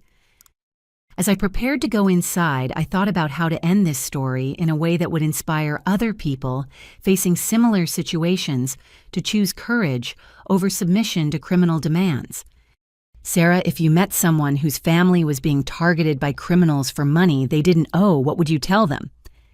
She considered the question carefully. "I'd tell them that submitting to criminal demands might solve immediate problems, but it creates long-term vulnerability to additional extortion and manipulation. I'd tell them that fighting back through legal channels is harder initially, but leads to genuine resolution and protection." "What else?" "I'd tell them that discovering family members are criminals is devastating, but it's also an opportunity to build healthier relationships based on honesty rather than deception. And I'd tell them that being called useless by people who are using you is valuable information that can guide you toward better choices." I realized that our conversation had provided the perfect ending for my story, one that emphasized the lessons I'd learned and the hope I felt for families facing similar situations. As I headed inside to call Jennifer and Patricia with updates about my business and my life, I felt grateful for the journey that had brought me to this point. The year that had begun with criminal threats and family betrayal had ended with authentic success, healthy relationships, and the knowledge that I was strong enough to survive anything.